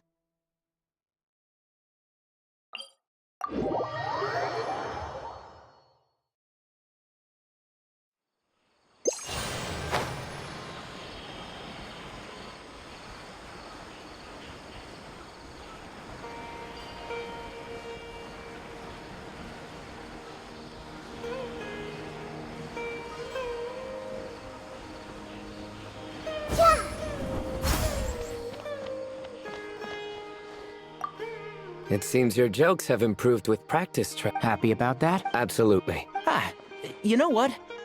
Hold on. He's gonna make a mushroom joke when we eat. I just know it. I see everything. Tainari should make something with mushrooms later. A fungus for a fun guest. News, everyone! The Fieldwise Center is getting a lot of praise from important scholars all throughout the academia. Soon, they'll send a team of specialists to take over the management of this place based on our recommendations. So, thank you for all the support. Wow! Sounds like your hard work paid off, Kale. And you're overseeing the transition yourself. Well done. The young students today could learn a thing or two from you, Kale. Your confidence, your proactiveness, your leadership. It's admirable. Not like some of the ones I teach. So focused on theses and research with no practical skills to speak of. To be honest, I don't feel all that confident. Being the go-between for all the different Darshans, coordinating everything, I still can't quite believe I managed it. Oh, but the Traveler and Paimon played a huge role in that too. I can't thank you both enough. Yeah, we're used to this kind of work. So for us, this was more like a super special camping trip with friends. You know, a few puzzles here, a little exercise there. It was super fun. Pretty much a piece of cake. Oh, man. Now Paimon's hungry. Hey, now that we're all done, why don't we go get some food to celebrate? Candace and I are 2 steps ahead of you. This way, everyone.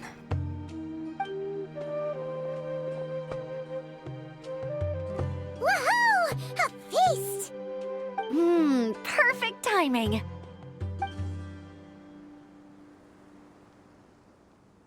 Oh, it's been a while since we've had such a delicious spread of dishes from Sumeru. Paimon feels like she could eat twice as much. No, 3 times as much as normal.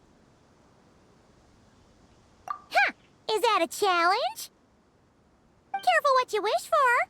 We have your wallet to think about. It's been a while since I've had food from the desert region. It's nothing like I remember. Now this is the real deal. Everything I've tried before pales in comparison. That means a lot, Madame Farazan. If all the researchers who came to our village were so polite, we would have an occasion to offer feasts like this more often. By the way, you planning on doing any sightseeing, Miss Amber? You came all this way after all. Oh, for sure. I hear that there's a forest full of gigantic trees northwest of Port Ormos, with trunks bigger than the entire width of the Good Hunter restaurant. I'd love to see it for myself. Oh, and I bet I could climb up and then glide down from the treetops. That sounds so fun. In that case, I'll give you some snacks to take with you. Like a dense cake or some dumplings. The wind's strong up there, so you don't want anything too crumbly. Oh, and you'll need a thicker water skin, so it doesn't break if it drops. Oh, dumplings sound great. So soft and chewy. Great thinking, Kale. As for the desert, I'd love to check out some of the ruins, like that giant one shaped like an hourglass. I'll just observe from a distance, though. Your ruins could be protected sites, so better to not barge in. Besides, there could be someone sleeping in there. I'm glad to hear that, Miss Amber. It's for the best. Your body won't be used to the desert environment, though, so traveling could be tough. You'll need to bring moisturizing ointment and essential oils for the skin. Honestly, though, helping set up the Fieldwise Center was the real highlight of this trip. And thanks to you, Kale, I got to make some new friends, too. So I couldn't be happier. Feel free to drop in on me in Mondstadt anytime. I'll show you the best our city has to offer. Don't mind if I do. I had some dandelion wine while I was in Fontaine, and man, that was the stuff. So sweet and fragrant, not a single bitter note in there at all. And that was the imported stuff. I bet the taste is even better when it's fresh. I'm looking forward to downing a couple of barrels already. It couldn't hurt to take a break from wine either. Those children gave you some hennaberry thorn powder, remember? You could make some tea. Come on, Candace. It's just a taste. The barrels aren't even that big. We're talking like 3 to 5 cups per, tops. And don't worry, I'd make sure to bring back souvenirs for everyone. Well, I've heard the Knights of Favonius library has quite the collection. I wonder if there are tomes that approach engineering from a different angle. Could be worth perusing. I'm not sure about the exact number, but the library's pretty huge, all right. What kind of books are you interested in, Madame Farzan? I can write them down and have Lisa get them ready for you. Either way, just leave your Mondstadt travel plans to me. Lisa? Lisa Mincy? Cyrus's prize student who he never stops bragging about? So that's where she's hiding. Ah, this is kind of nice, isn't it? Friends of ours meeting other friends of ours, then becoming friends in their own right. Yeah, maybe we should start introducing our friends to each other. Paimon can think of a few who might get along. Huh, not a bad idea, right? Just imagine all the fun we could have.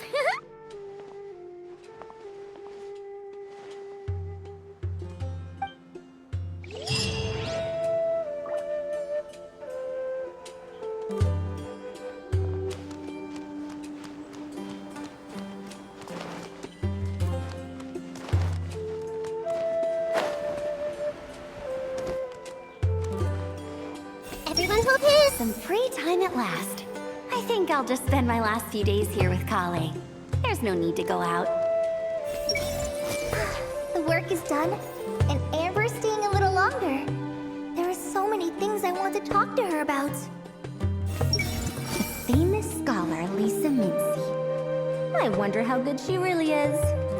Let's test her taste in books, shall we? I guess I'll have to finish that bottle of hennaberry thorn powder, or Candace and the kids will be upset. I've heard hennaberry thorns are an acquired taste. But Dia hasn't said anything, so I suppose she likes it. With this experience under my belt, my next trip out here should be a piece of cake. Of course, this one isn't over yet, but you've been going non-stop these past few days. Maybe we should head back to your place and take it easy for a while. Sounds good to me. I have a bunch of ingredients, snacks, and knickknacks back home that I've been wanting to show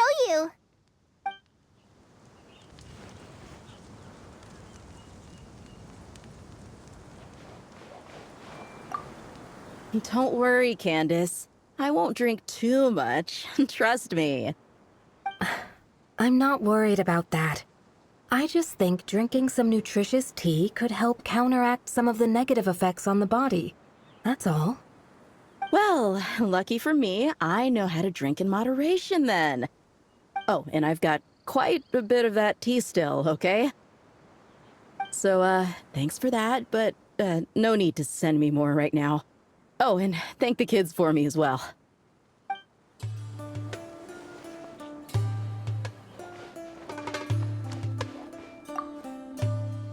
I had a wonderful time. Yes, a wonderful time indeed. Now to write a list of texts to send back with that enthusiastic young girl.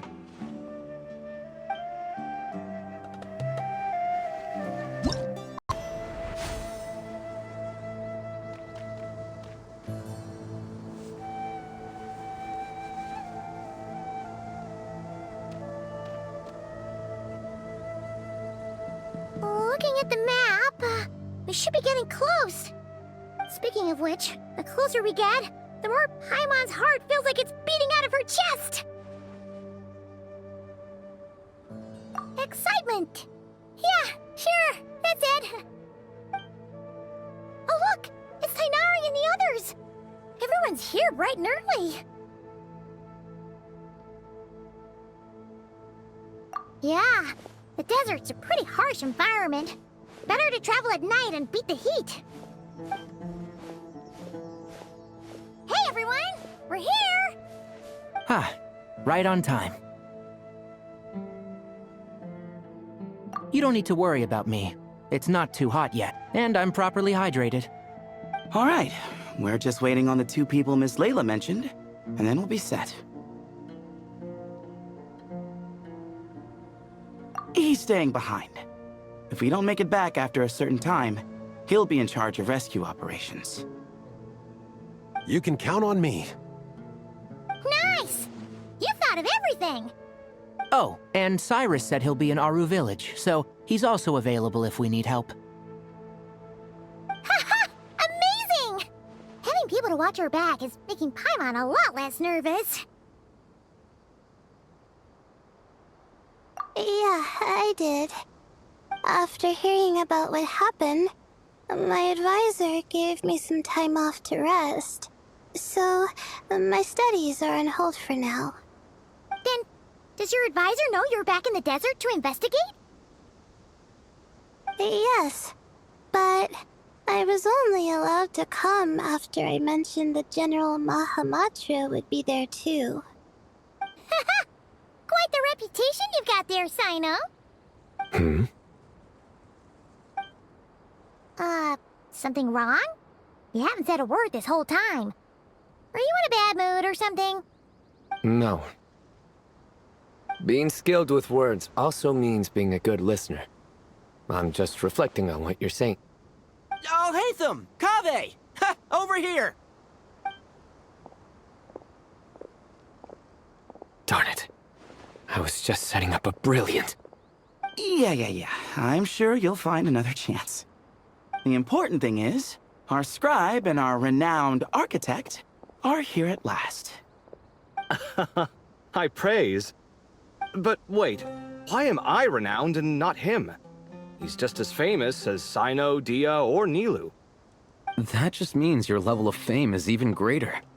How could a lowly scribe hold a candle to you? Lowly scribe? Please. All those strings you pulled to get those new books from the House of Dana? What do you call that? Borrowing. Anyone with an employee ID can do it. Uh-huh, yeah. The House of Dana bends over backwards for just anyone, does it? Send a report to Lesser Lord Kusanali then. Let her know someone at the Academia is abusing their position. Hey! I never said abusing! Impressive verbal sparring, as always.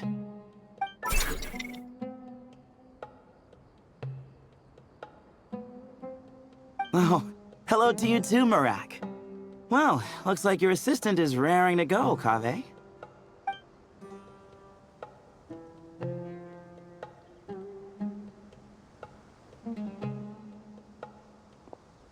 So, I say we get this show on the road. No sense delaying the inevitable. No need. We're in this together, remember? Sure. This is the entrance, yeah? Yes. Perfect. Then, if we're all set, let's get moving.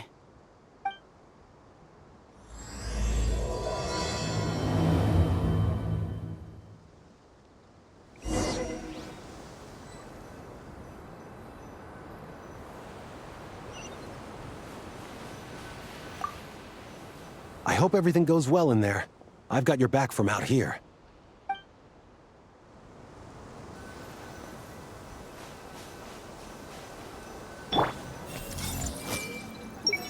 Guess this is where we waltz right in. No need to knock. Knock. As you lay knock.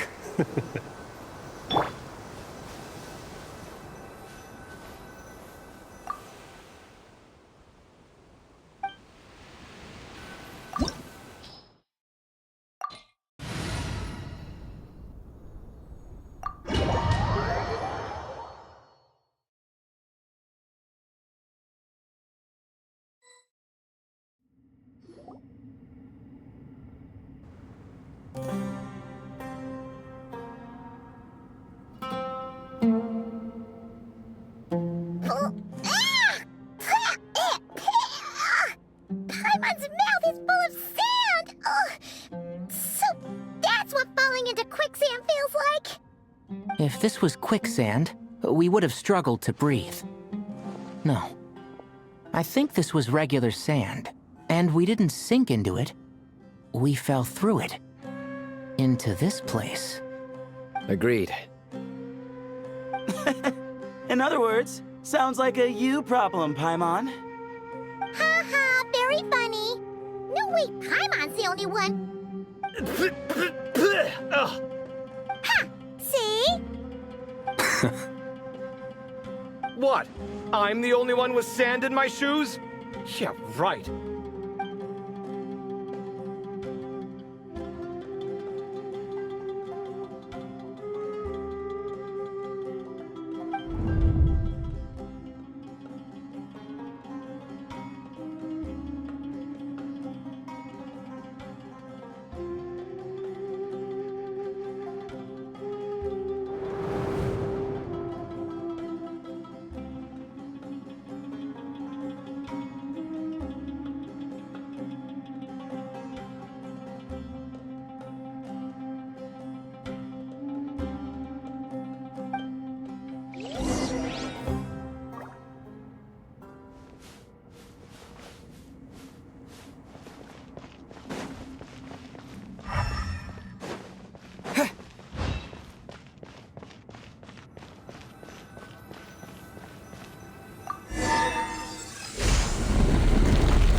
Probably means he didn't run into any.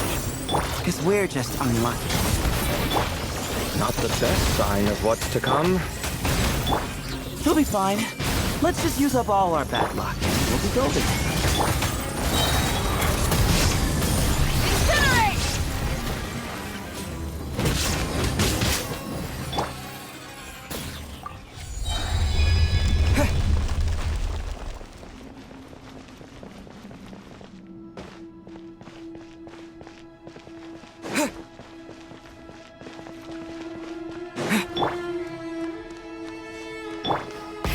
Rev the engines!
Well, that goes without saying.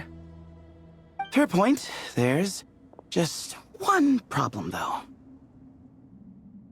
The only way forward is through that door. Oh! Is it time to hunt for a key? Paimon loves this part. Don't worry. With our adventuring experience, we'll find it no problem. Let's get searching!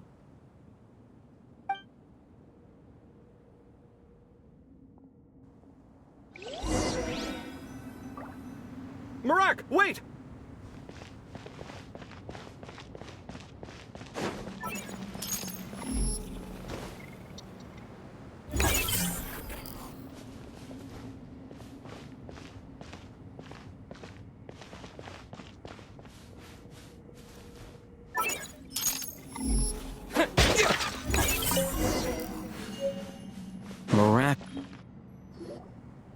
Marak, this isn't really your old home, is it?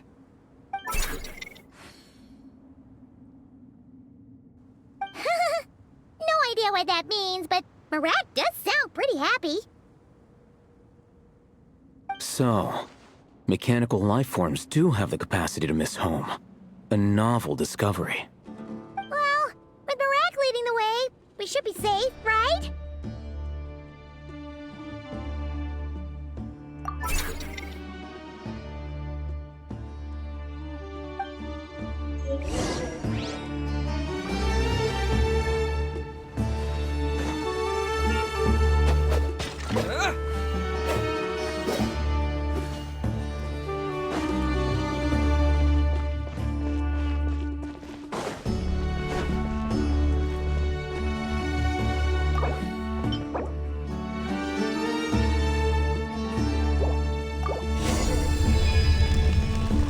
Good thing you decided to join, Kaveh. Otherwise, our investigation would have ended at that door. It was nothing that I did. You should thank Marak instead.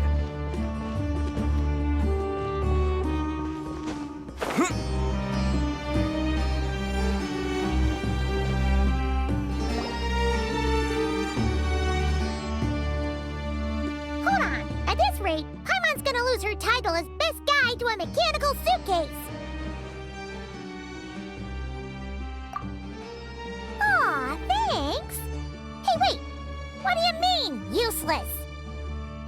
Well, no weird mental symptoms so far. I'll take that as a win. That said...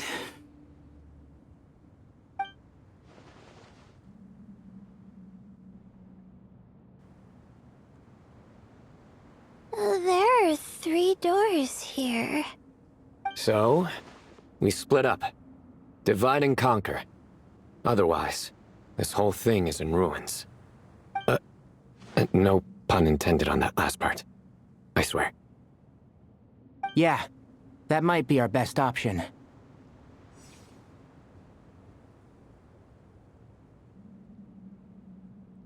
Good idea. And the minute things go south, we go back the way we came. Ooh, this is getting exciting! So, who's teaming up with who? Paimon calls dibs on the Traveler!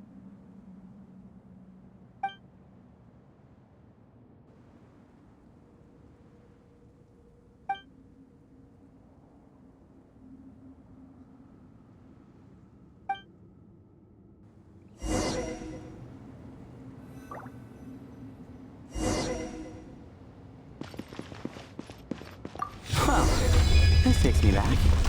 Last time we were in the desert together, the 2 of you came all the way out here to gang up on me. Oh? Sounds like someone's holding a grudge. Just what I like to hear. If you're still hung up on that last one, just name the time and place. And we'll have ourselves another thrilling... duel. Huh.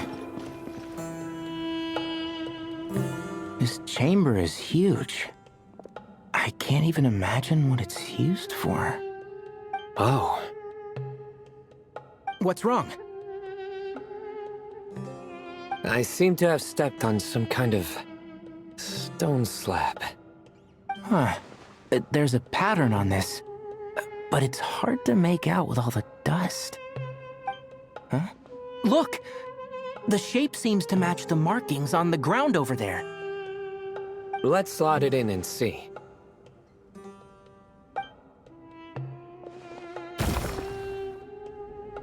And we have a match. Looks like we need to find the other 3 broken slabs. Let's search the area, but be careful where you step.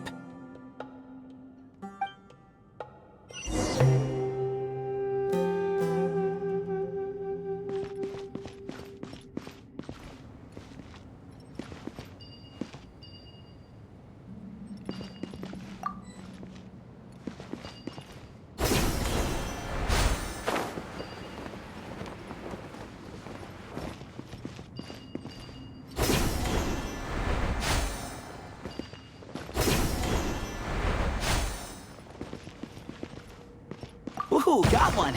Ouch. Watch out. The edges are kind of sharp.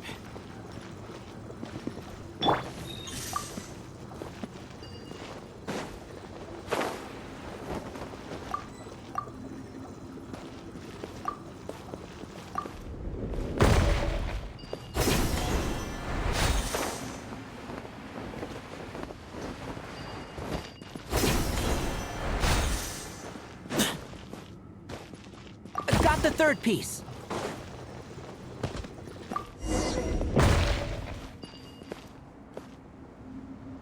We just need one more.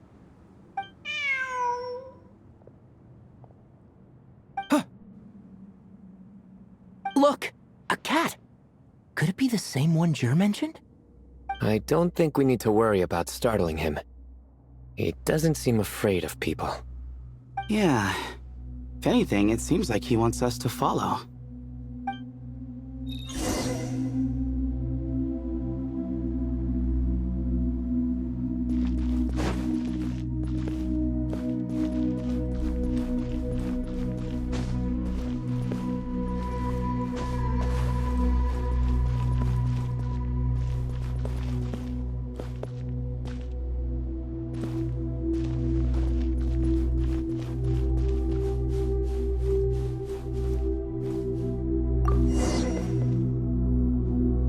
Oh, he led us to the last piece.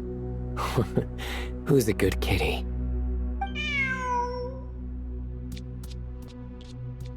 I never thought I'd hear you say something like that. You've clearly never heard how the professor talks to his tomatoes, then.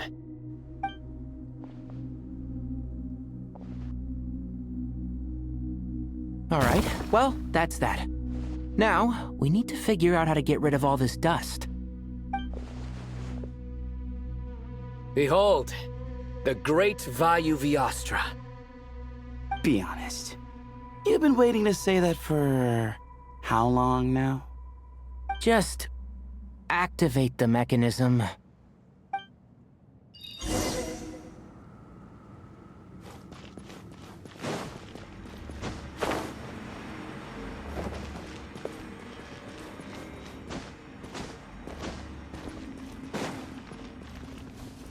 Excuse me?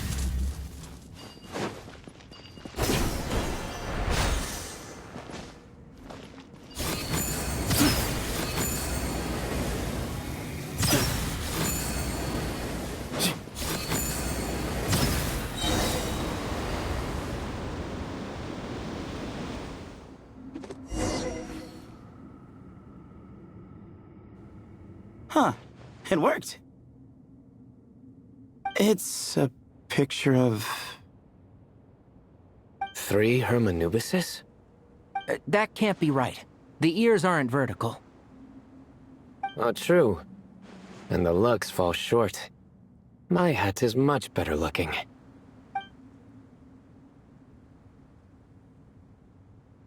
A goat, an ibis, and a crocodile. Oh, wow. Our botanist knows more than just plants. Riveting observation. I was just thinking. These 3 figures look a lot like the 7 pillars of King Deshret. That's right. These are our colleagues. Our what now? You sure about that? Just kidding. But what I meant by that is, these were Hermanubis' colleagues back then. The middle one is the Goat King Hereshef, Minister of Ministers, the god Amun's most trusted chancellor. Records say he was the deputy king of the Desert Sands, chief among the 7 pillars. Someone even more impressive than Hermanubis? I wonder if that ever got his goat. Sorry, couldn't resist.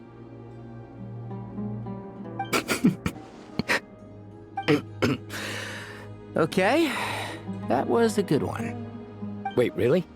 I've got so much more where that came from. Where were we?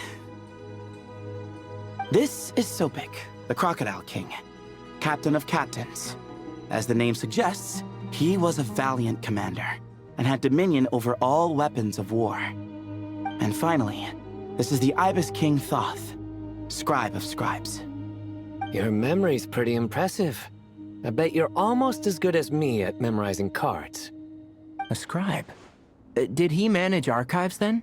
Like Alhaitham? Wait, that's all Alhaitham does? I never knew being an academia scribe was such a cushy job. Well, that's how his friend put it, anyway. But it does seem like he has a lot of free time. Well, I don't know much about the academia, but I'm sure the Ibis King had more responsibilities than that. The temple's records say he represented the wisest aspects of King Deshret, inventing the desert script and arcane arts at his king's command. He must have been quite the impressive man, then. Or creature, depending on how you look at it. Still, why are these three the only ones represented here? What about the other pillars of King Deshret? Maybe because the three of them were extra close? Huh. Kinda like us. Oh yeah! Maybe we should have someone inscribe us on a commemorative stone slab, too. Or we could just take a picture. It would serve the same purpose. Anyway, no more distractions. Huh. Doesn't it look like there's writing carved into the corner? Huh. There is. And it's in the ancient desert script, too. Looks like the Ibis King left you some homework. Give me a sec. I'll try and translate it. The ministers are unvirtuous. The scribes, unwise. The captains, unworthy. My end is not humanity's end. Hereby bestow upon you all the far side of eternity. Wait, so they went to Aru? It doesn't sound like it was their idea. The far side of eternity is said to be the final land of dreams for all desert dwellers. But if such a place did exist, wouldn't it also be an inescapable prison? Yes, and based on the writing here, it's clear King Deshret wasn't pleased with these three. This gift he bestowed upon them seems more like a punishment. Such is the power of a king, I suppose. Which means the goat's the one who got in the end. Huh. Yep, not as good the second time. What? Impossible. Well, looks like that's all we can learn here. Should we keep going? Yes, no time to waste.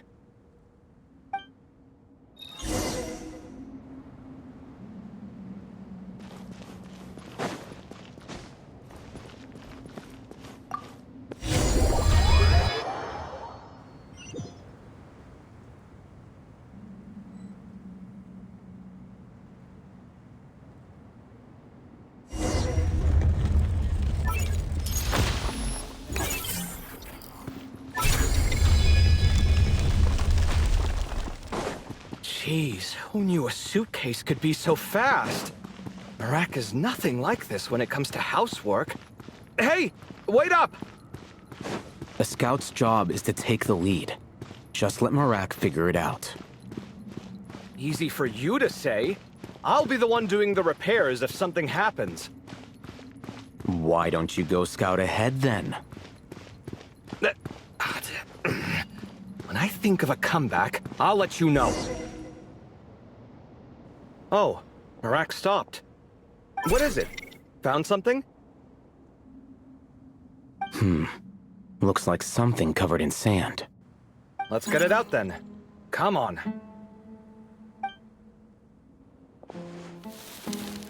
Oh, it's a stone slab. Good job, Marak.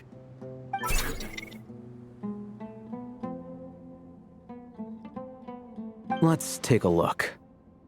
Huh. Looks like this part of the picture goes over there?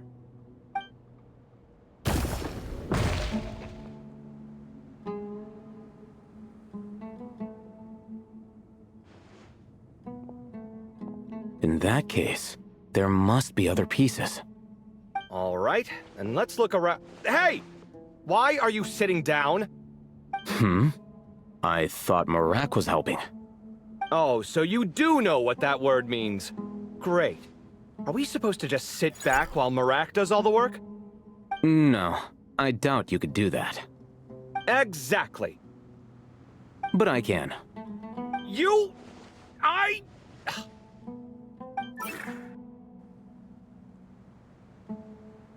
See?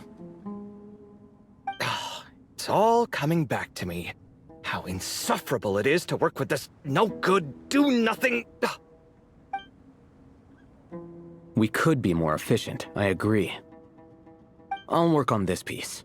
You take care of the rest.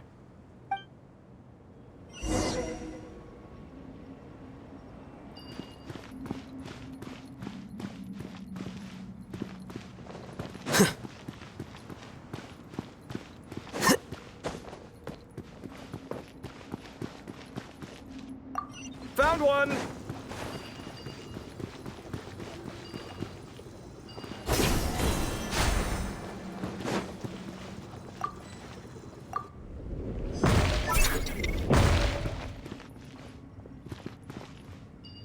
Good teamwork.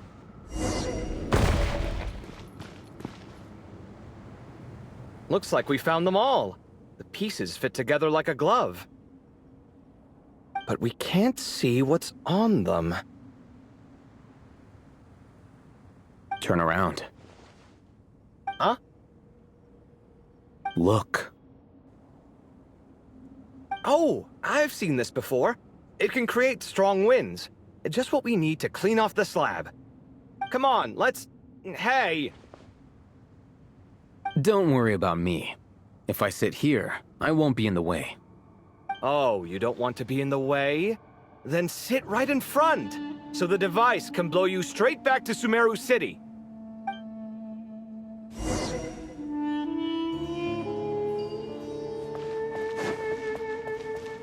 Hip. Sight clear.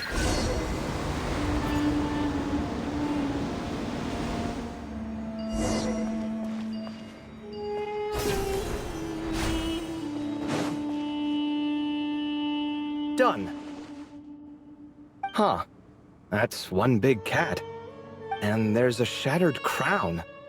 I think it's depicting some kind of story. Look, there's writing too. The Ibis King answered the young noble, granting him the wisdom he sought. But the fragile crown was shattered by lies in the end. Here I leave the name, Gudar's. Gudar's? I've seen that name in a history book before. He was a young noble who sought to save his realm, and a king who once united the desert. That's right. Although his methods were rather shameful.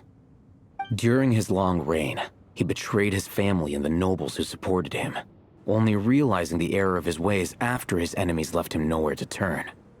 But by then, it was too late. Seems like a common occurrence across history. Different people, same mistakes. It's an inevitable pattern, destined to repeat itself.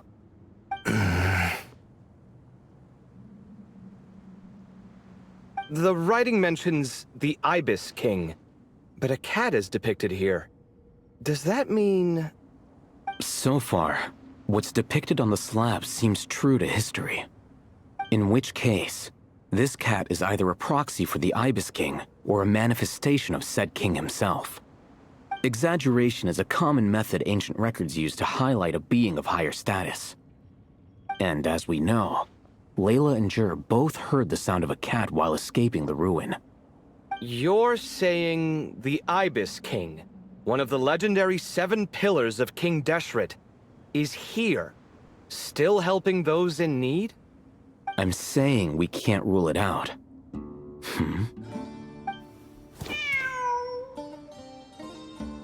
Wait, there it is!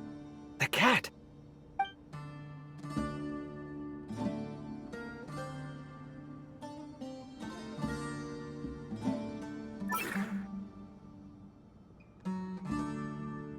Ah!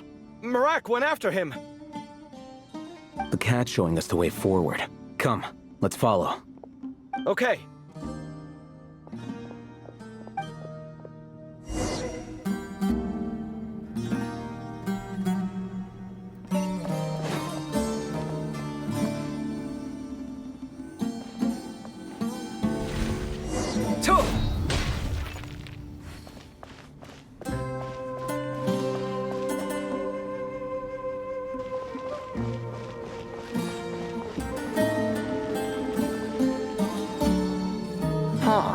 The cat's gone.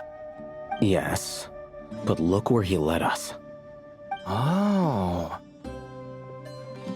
Another slab. It looks similar to the last one.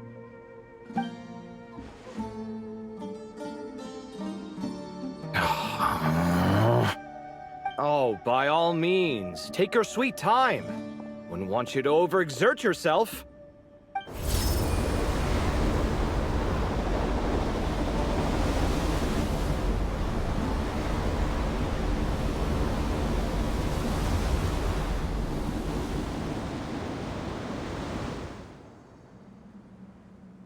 Huh. The scene depicted here seems to be a different tale. The Ibis King answered the gin-blooded dancing girl, granting her the wisdom she sought. But enemies plotted to kill her close kin. Snake venom was her self-chosen end. Here I leave the name. Makaira. The Temptress of Woe? You've heard of her? Of course. I don't just sit around doodling all day. She's mentioned in tons of papers about the desert. As I recall, she was given as a gift to the tyrant king of Gurabad, and later seized the opportunity to kill him. After getting her vengeance, she reigned as queen for many years, until her enemies attempted a coup, and she took her own life. That's more or less the version I've read as well. It seems this queen also had dealings with the Ibis King. Yeah, I'm starting to find this whole granting wisdom business a bit concerning. I mean, considering how Gudars and Makaira ended up, it might not have been a good thing. But, at the same time, if the cat guiding us is linked to the Ibis King, then he doesn't seem like a villain either. People are complicated. And the same is true of the servants of the gods, no matter their wisdom or power. Let's reserve judgment for now and keep moving.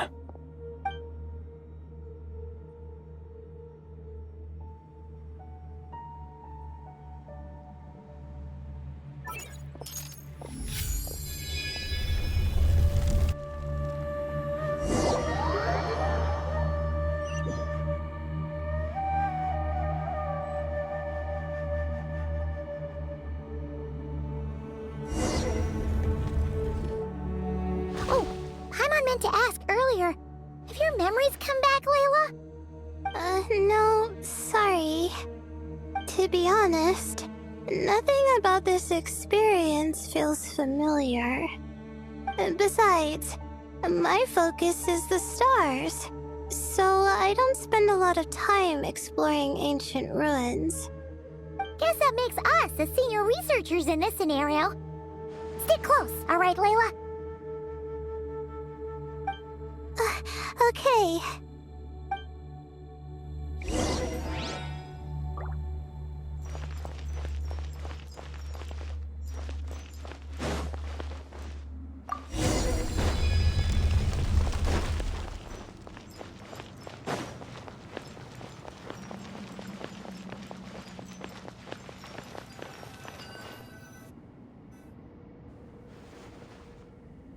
Wow. What a tall ceiling. Yeah. For such a big place, it's so empty. Like no one ever lived here. Sure must have been boring to live in ancient times, staring at ceilings all day. Now that you mention it, I've heard some people used to draw star maps on their vaulted ceilings. Some would even make them transparent to better observe the movement of the stars. It sounds so nice. Stargazing from the comfort of your own home. Wait a second. I think I see something up there. Huh? How is Paimon supposed to do that? Oh, right. Flying. Duh. Alright. Sit tight, everyone. Adventurer Paimon will be right back.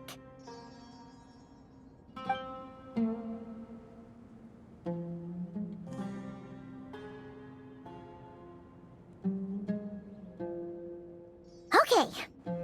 So, there's nothing super special up there. Just a couple of shelves, tables, jars, and scrolls. And a whole bunch of dust, dirt, and sand. You really want to search through all that stuff?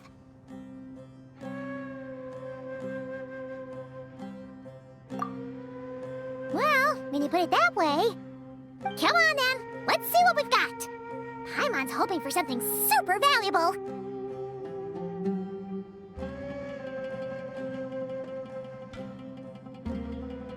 Thanks. I'll stick close.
I think that's everything.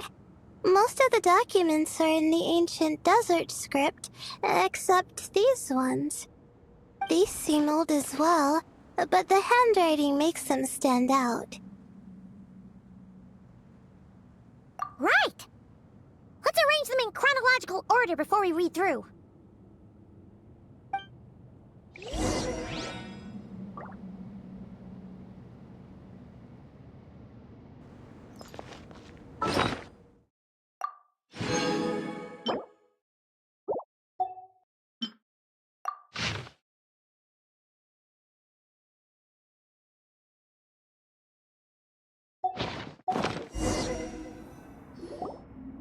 Okay, now let's take a look.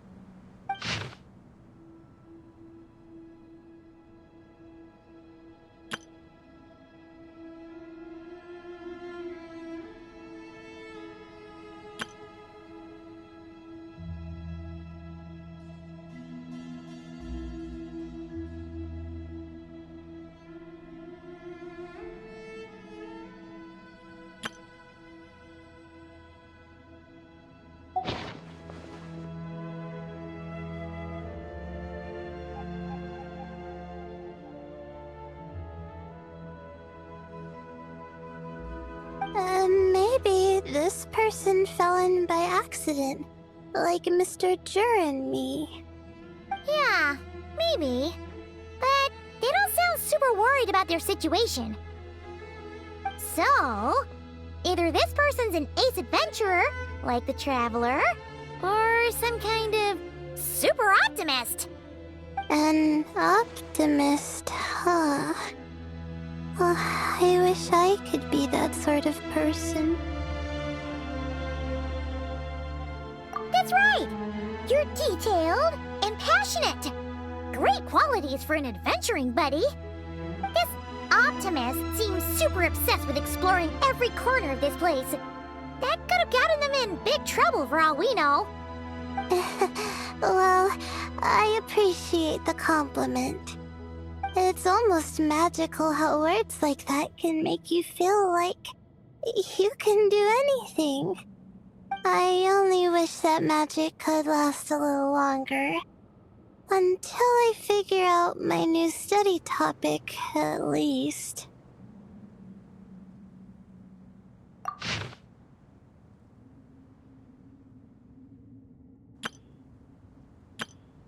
Oh, looks like you were spot on, Paimon. See? Told ya! That's what happens when you don't think things through. And all this talk about seniors and juniors, he was a student just like you, Layla. Whew, he sure talks a big talk for a student, though. You'd think he was some kind of old scholar instead. Huh. What is it? Did Paimon say something wrong? No, not at all. I was just thinking, and this might sound rude, but the way this person speaks is just so... you noticed too. I mean, it's good that he helped treat his companion's wound, but it didn't seem like it was out of kindness. More like he was looking out for his own self-interest, or thought he could get something out of it.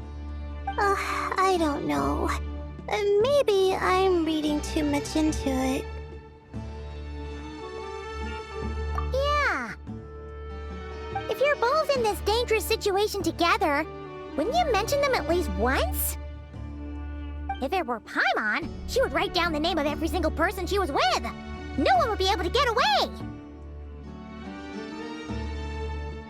Actually, I find Paimon's approach quite sensible. It makes sense from a safety perspective, too. That way, if anyone came to the rescue, the notes would be able to tell them everything they needed to know. Whoa! That's genius-level thinking! Well, I learned that from Madame Farazan, actually. I'm not speaking from personal experience or anything. Oh, no! I'm just a student. It's fine! You taught us something, so you're our teacher. Simple as that. Anyway, from the looks of things, the student who left these notes behind was pretty weird. Let's keep reading.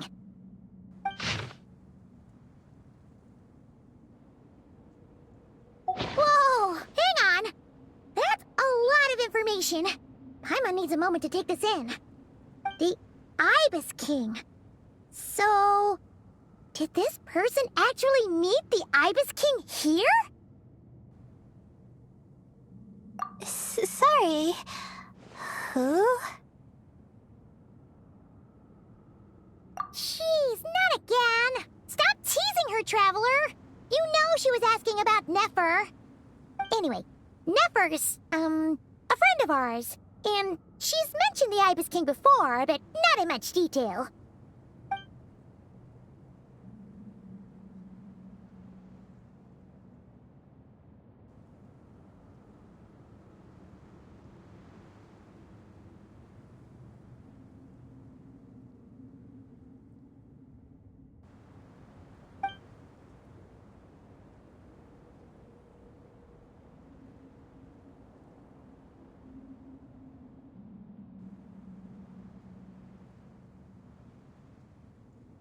Oh, I see. Well, that's not too surprising. Most people in Sumeru know about King Deshret, and most in the academia have at least some knowledge on the 7 pillars. Legend has it, King Deshret ruled the desert at the head of several wise retainers, guiding their people to pursue the limits of wisdom.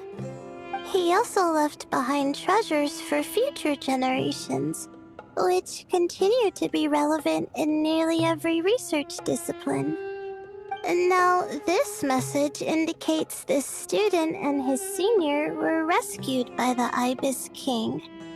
But To think it's possible to meet him in a place like this. We don't know when these notes were written, but didn't the 7 pillars disappear a long time ago? Yeah, the notes made it sound like his powers were restricted. Also, the mention of this form? What is that supposed to mean? I'm not sure. Let's keep reading.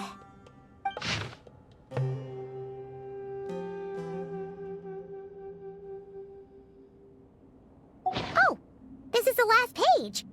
There's even a signature at the end. Well, sounds like they made it out. Guess it was a happy ending after all. Wait, but it says, the Ibis King cannot be trusted. Huh. Our friend said something similar. That the Ibis King was a liar. And the notes did make it seem like something wasn't quite right with him. Maybe he wasn't one of the 7 pillars at all, but some kind of con artist.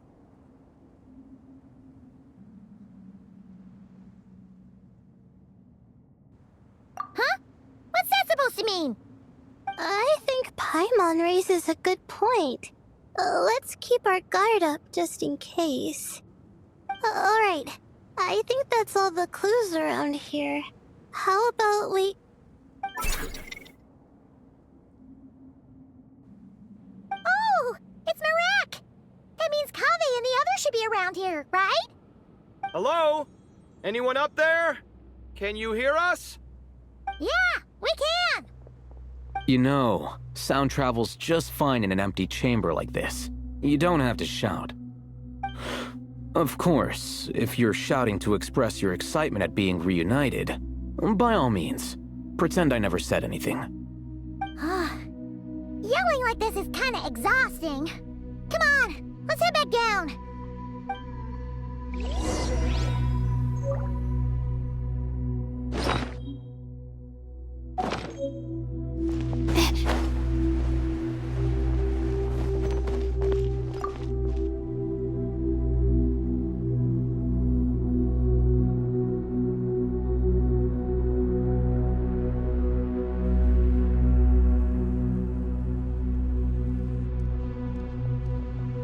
Wow, we all ended up in the same place, huh? Yeah, what a coincidence. Indeed. Or as I like to call it, the chai factor.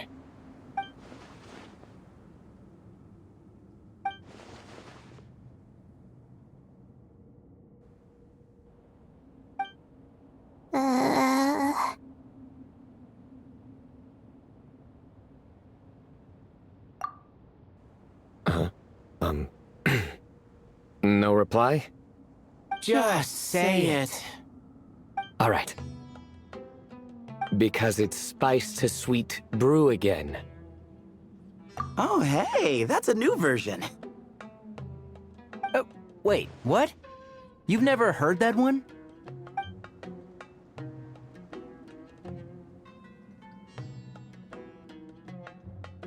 What are you looking for? A place to sit and read my book. Oh, great. What else is new? Well, looks like everyone made it through unscathed.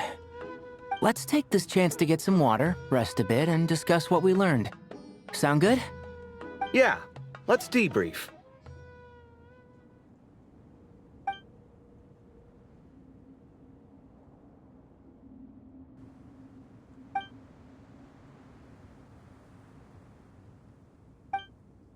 Okay, so we all learned a lot, but it feels like we ended up with even more questions.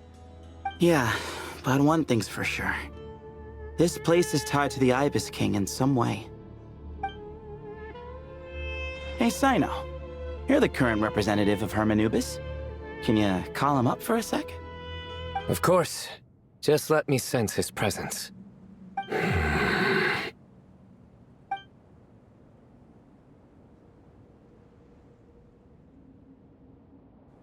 Just kidding. I can't sense him at all.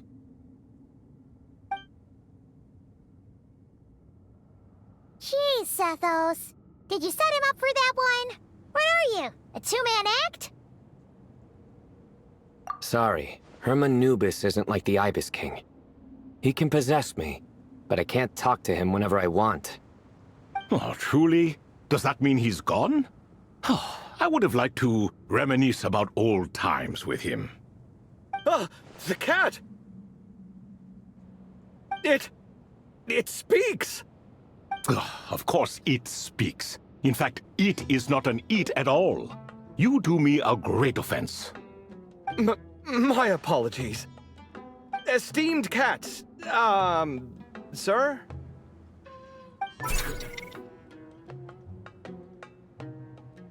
Oh, this little contraption is still here. Contraption? No, this is Marak. Which means you do his assistant a great offense. Huh? Well, I didn't mean... Well, I apologize. I wasn't referring to this Marak, but rather the thing that operates it. King Deshret was quite partial to it. I have forgotten what it was called. It must have had an official name, albeit in the old tongue. Even if I did remember, I would need to translate it into modern language. It's not important. Marak's a fine name. Even better than the original, if you ask me. Who thought of it? And the remodeling, quite well done indeed. This Marak looks much happier in its current form. Oh, and the components should have model numbers written on them. You can look them up if you're curious. This cat talks. A lot. Quite the one-sided conversation. Is this what the Ibis King was like? He seems quite eloquent. I wonder if he plays cards. Ha! I knew Marak was a great name. Go me! Let's see, what page was I on again? Should have brought a bookmark. That all went over Paimon's head.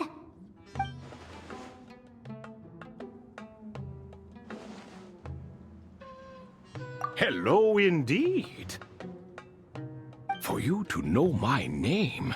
Yes, I was not mistaken. You are special among your companions. But you are all guests. It is only proper to invite you in. Come then, this way.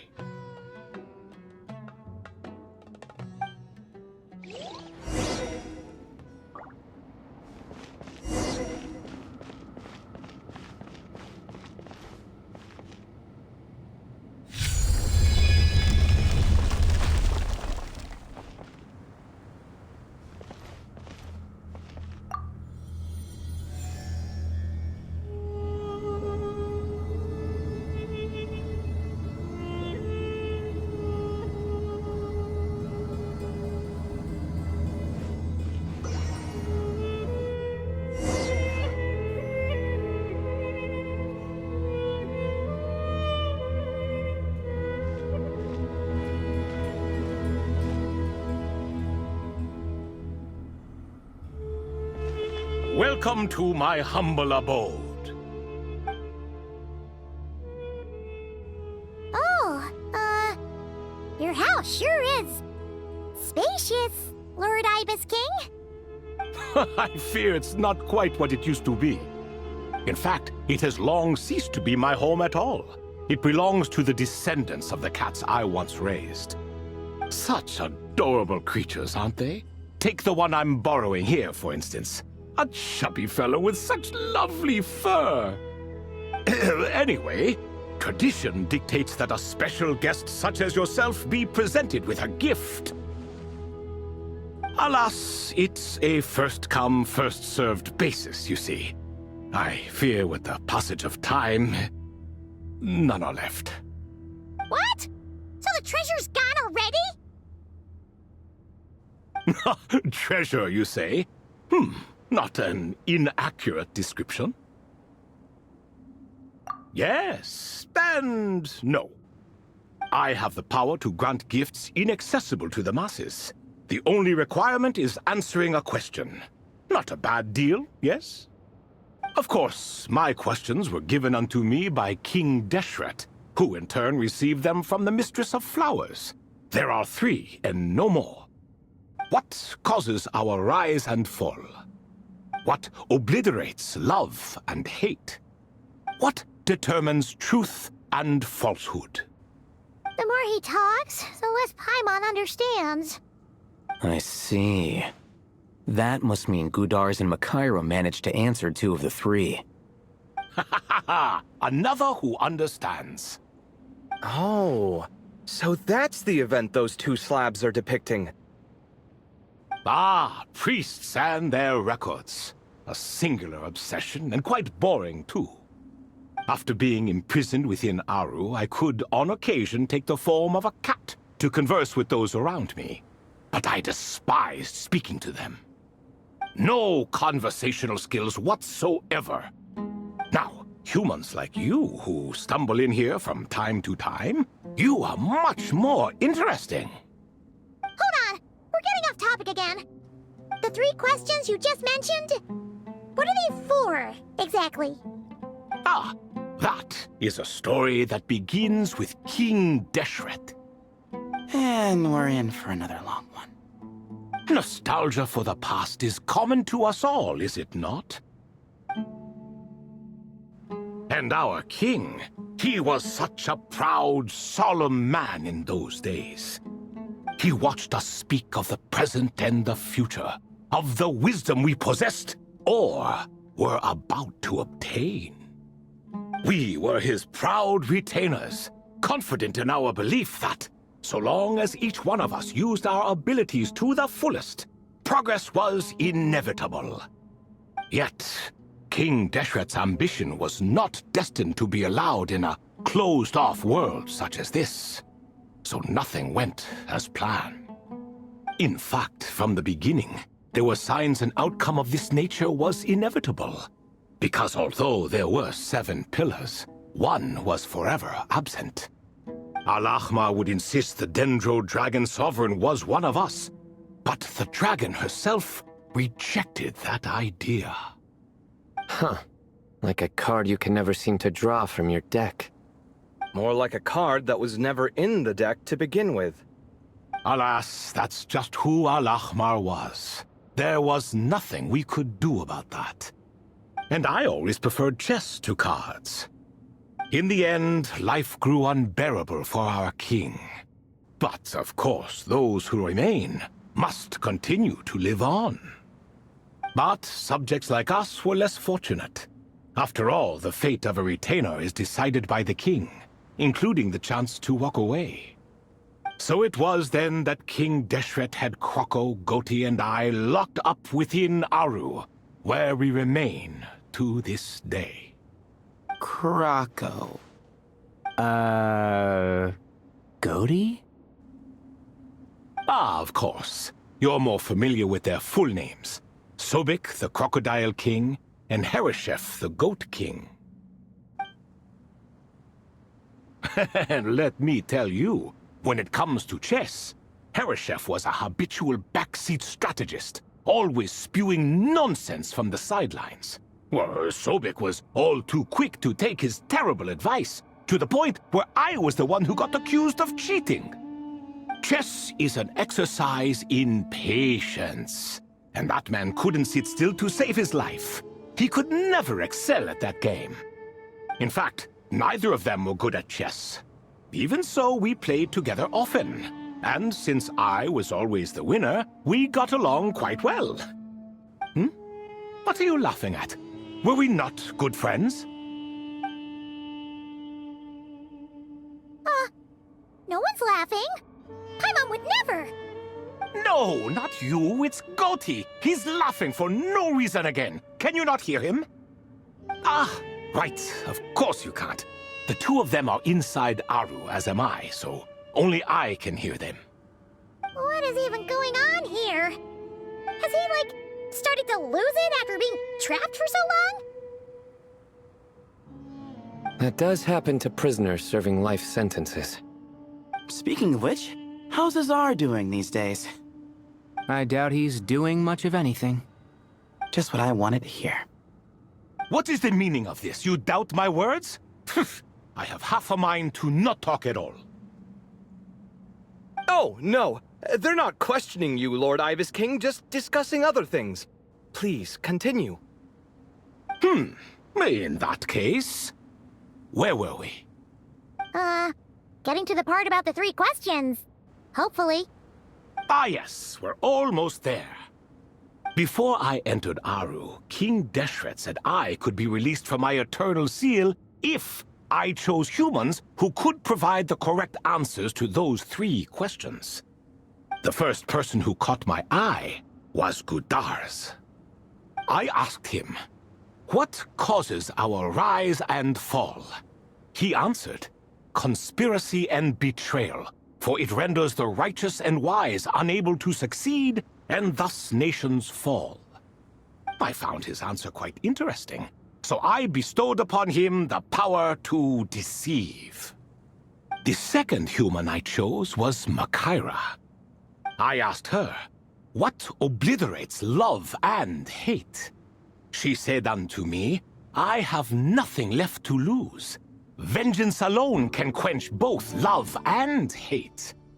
I found this to be another fascinating response, so I granted her the power to be loved. But both of them ended up... Now then, young one, riddle me this. Did their answers point to this fate, or was it the power I bestowed upon them that determined their end? I'm just an observer who doesn't understand their circumstances, so I can't answer. A clever reply.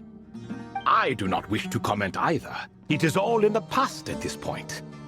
My only wish was for their answers to be acknowledged by King Deshret's rules, and bring me one step closer to freedom.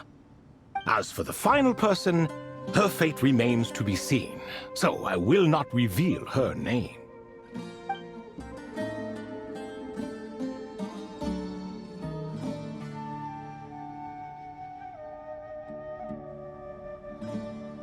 I asked her, "What determines truth and falsehood?" and found her answer quite compelling, so I bestowed upon her a gift to match. As you can see, however, I have not been freed, so it's clear the answer she gave at that time was wrong. But alas, 3 people were chosen and 3 questions were asked, so now all I can do is wait. Wait until her wisdom is in line with the rules set forth by my king. Until she has found the true answer to that question. No wonder there was no 3rd stone slab then. Or perhaps you're just not ready to include her in the story. Though that might be a generous interpretation. Well, it's not merely because her story remains unfinished. As the remaining priests of this place left or passed on, there were none left to record the events that followed. Besides, stone slabs are few and far between in the Great Red Sands. In the sprawling desert, very few things or people even manage to leave a trace. But sometimes I can't help but wonder, if that young man from several centuries ago had been willing to answer my question, would I have left Aru by now? Wait, so there was someone else? Of course, it has been thousands of years after all. All sorts of people have stumbled upon this place, but I only chose the special ones. That young man had such a singular intelligence, though his companion, by contrast, was rather average. The author of those notes we found? The student named Zondik? Ah, yes, I think that was his name. In truth, I was unsure whether I should grant him my 3rd remaining gift. He was, of course, exceedingly clever, but he was also mistrustful and narcissistic in equal measure, and there did not seem to be a line he was unwilling to cross. Too much power could be dangerous in the hands of someone like him, so I found myself rather relieved when he declined my gift. he turned you down? Did he give a reason? Yes. He said he didn't need it. I still remember the look in his eyes. Nothing stood out per se, and still I could sense contempt and disdain radiating from his gaze. I could not give an exact reason, but on instinct I just knew it would not end well to get close to a man like that. So, I tricked him. Stick close to your companion, I said. Only the descendants of Tuletula can come and go as they please. Leave him behind, and there is no escape for you. So, does that mean his companion wasn't a descendant of Tuletula? Oh no, that part was true. The lie was in the other half. Anyone can enter or exit this place. There are no restrictions. I saw that his companion was exhausted and was concerned Zandik might leave him behind, or worse, that some other accident might befall him. So I made up an excuse to prevent Zandik from going a step too far. Oh, and speaking of, Sandik's companion had the same blue hair and pointed ears as you. Wait, does that mean Layla's also a descendant of Tuletula? Indeed. When Hermanubis founded that city, he took in many who had nowhere else to go. Today their progeny are scattered to the four winds, and indeed are far more numerous than I could have imagined. So the person you protected could have been my ancestor. Yes, yes. You're very welcome for that. Could I ask another question, Lord Ibis King? Of course. I have nothing but time, I'm afraid. Did you also save me and a man named Jur? I did. You two were quite unlucky bumping into a device King Deshret once used to measure human brain power. That contact caused more knowledge than you could handle to flood into your minds. So I replaced that knowledge with simpler, repetitive information. Of course, the side effect being the same thought repeating over and over again in your mind, but that should resolve itself in time. How many moons are there in the sky? Yes, that was the phrase I used in your head. I forgot the other one, though. I believe it had something to do with food. Both were spur-of-the-moment decisions, so no need to dwell on the meaning too much. Oh, I see. Thank you, Lord Ibis King. As I said, young one, you are most welcome. If you're inclined to return the favor, perhaps you could turn off that device so no one else can trigger it? There's only so much a cat's paw can do, so I'm afraid this is something I must leave to you. Or Marak, I suppose. Oh, splendid! Another one bites the dust. Such is the fate of things here. Day by day, little by little, the remnants of ages past fade into obscurity.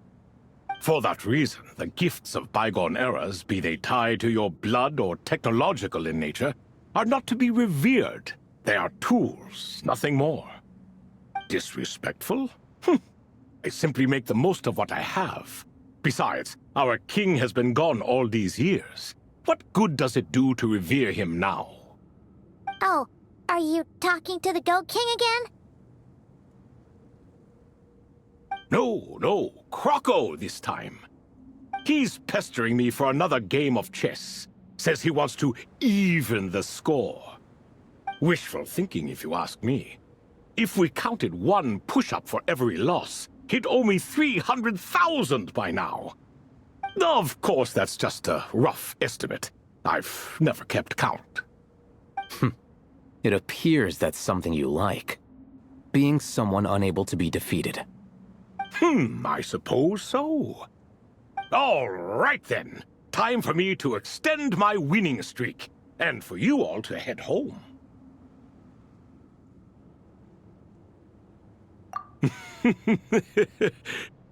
In truth, deep down, I know even the answers to those 3 questions will not change my fate. But that is for me to reckon with. Go on now.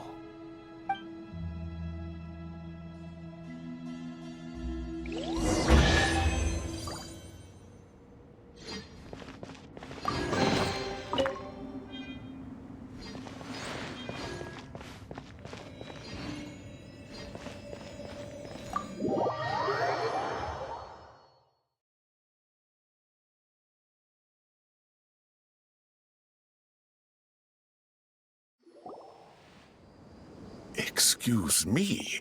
Do you even know what time it is? I've harvested 3 crops of tomatoes while you've been gone. You're exaggerating, Professor. I'm making a point. There's a difference. Sincerest apologies for keeping you waiting, Professor Cyrus. See, that's what I call manners. Now, are any of you hurt? Nope. It went way smoother than we expected, actually. I presume the investigation is complete then. Come, tell me all about it. Oh my, did you luck out? If you've read the work from the Vahumana Dashan, you would know that the Ibis King has, well, let's call it a mixed record. Perhaps he softened up a bit in his old age, and that's why he chose to help you. Or perhaps he just didn't have a good enough reason not to help us.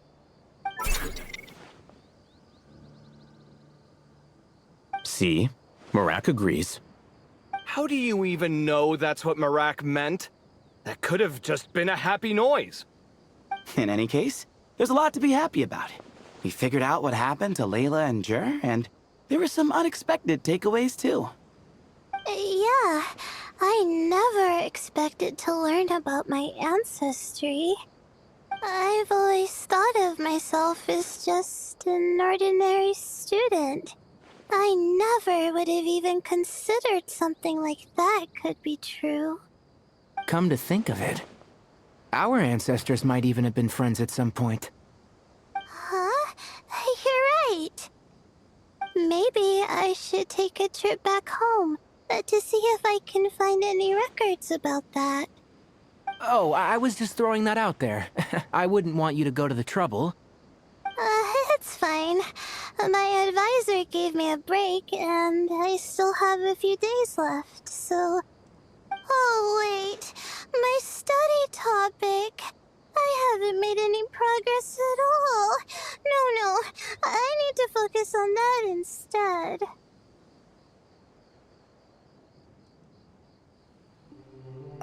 Right. Couldn't you help her, Professor? Huh? No, I could never. Me, you say? I'm from the Spatamar Darshan, and I don't think that Nephis or Zahahadi researched the stars. All I have to offer are my homegrown tomatoes. Although I suppose it's not impossible. I can ask a few old friends to recommend some interesting topics. You really don't have to. It sounds like a lot of work. Hardly.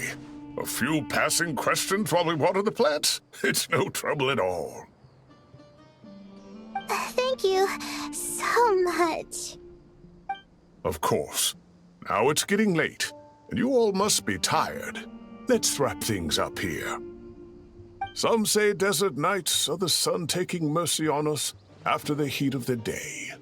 So, let's leave while she still feels merciful.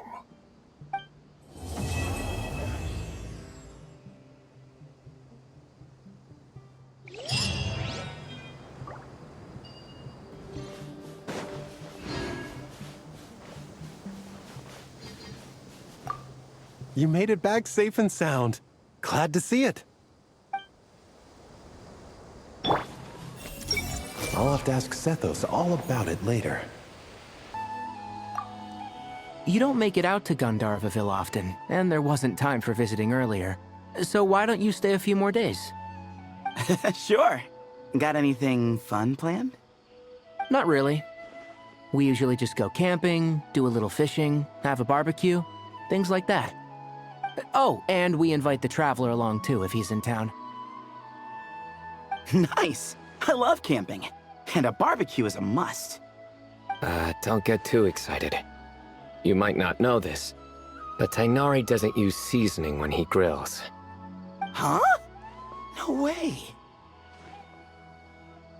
Don't listen to him, Sethos. I prefer a clean taste, but you can put on as much as you like. You could have at least played along. You've changed, Sino. Man, it's a shame Hat Guy hasn't been around lately. Or I'd invite him to join. He's the perfect buffer for your nonsense. I wouldn't mind him tagging along either. It's just a shame he doesn't play cards. Do you want to know why? Absolutely not. Seriously though, where did he go? Has anyone seen him around at all? I heard he's taking care of something in Notcry. Oh, well, I hope it all works out.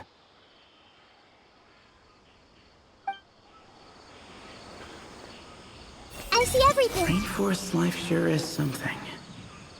Do all desert dwellers become like him after being here long enough? Haven't thought of a new pun yet, but it'll come to me. And then I'll punch them with humor. Hat Guy. Card games. Was he setting up for a hat trick joke? Have you decided on what to eat?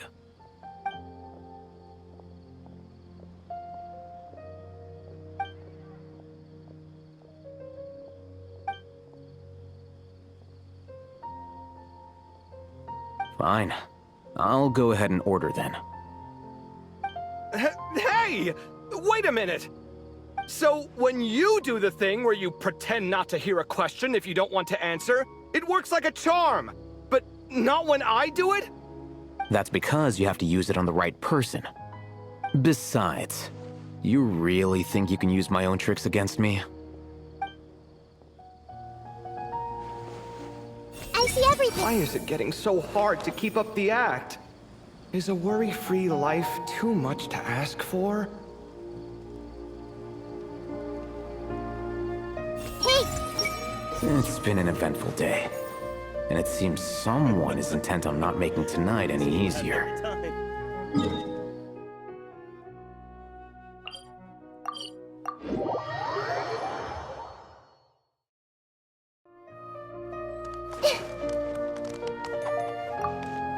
Well, this is an unexpected reunion.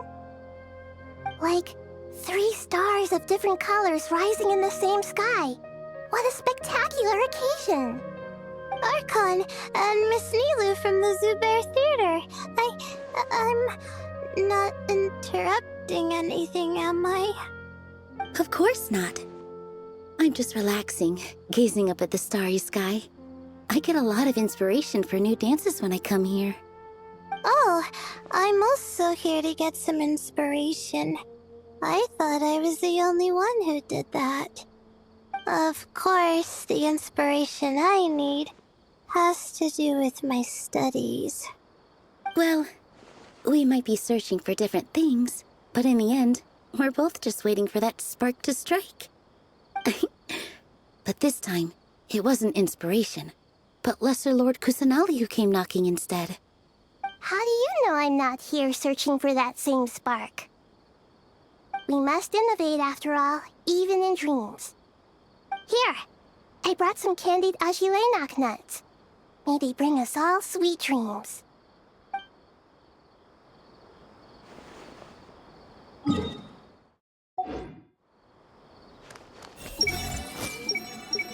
Miss Layla seems to be under a lot of pressure. I should take her to watch a performance sometime. That might help her unwind.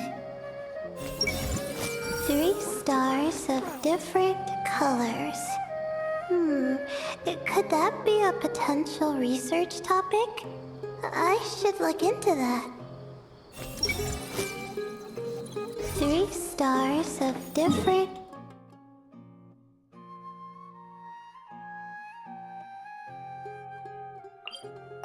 I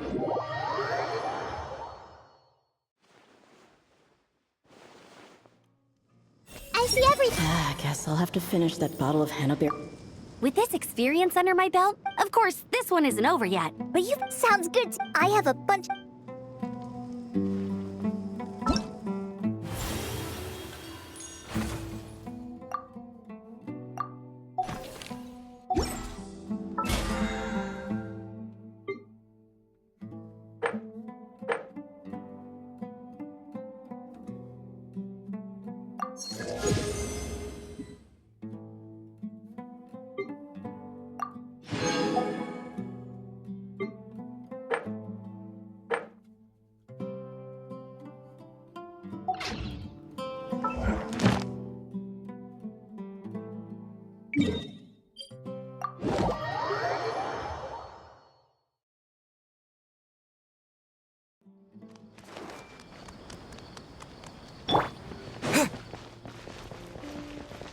Ad Astra.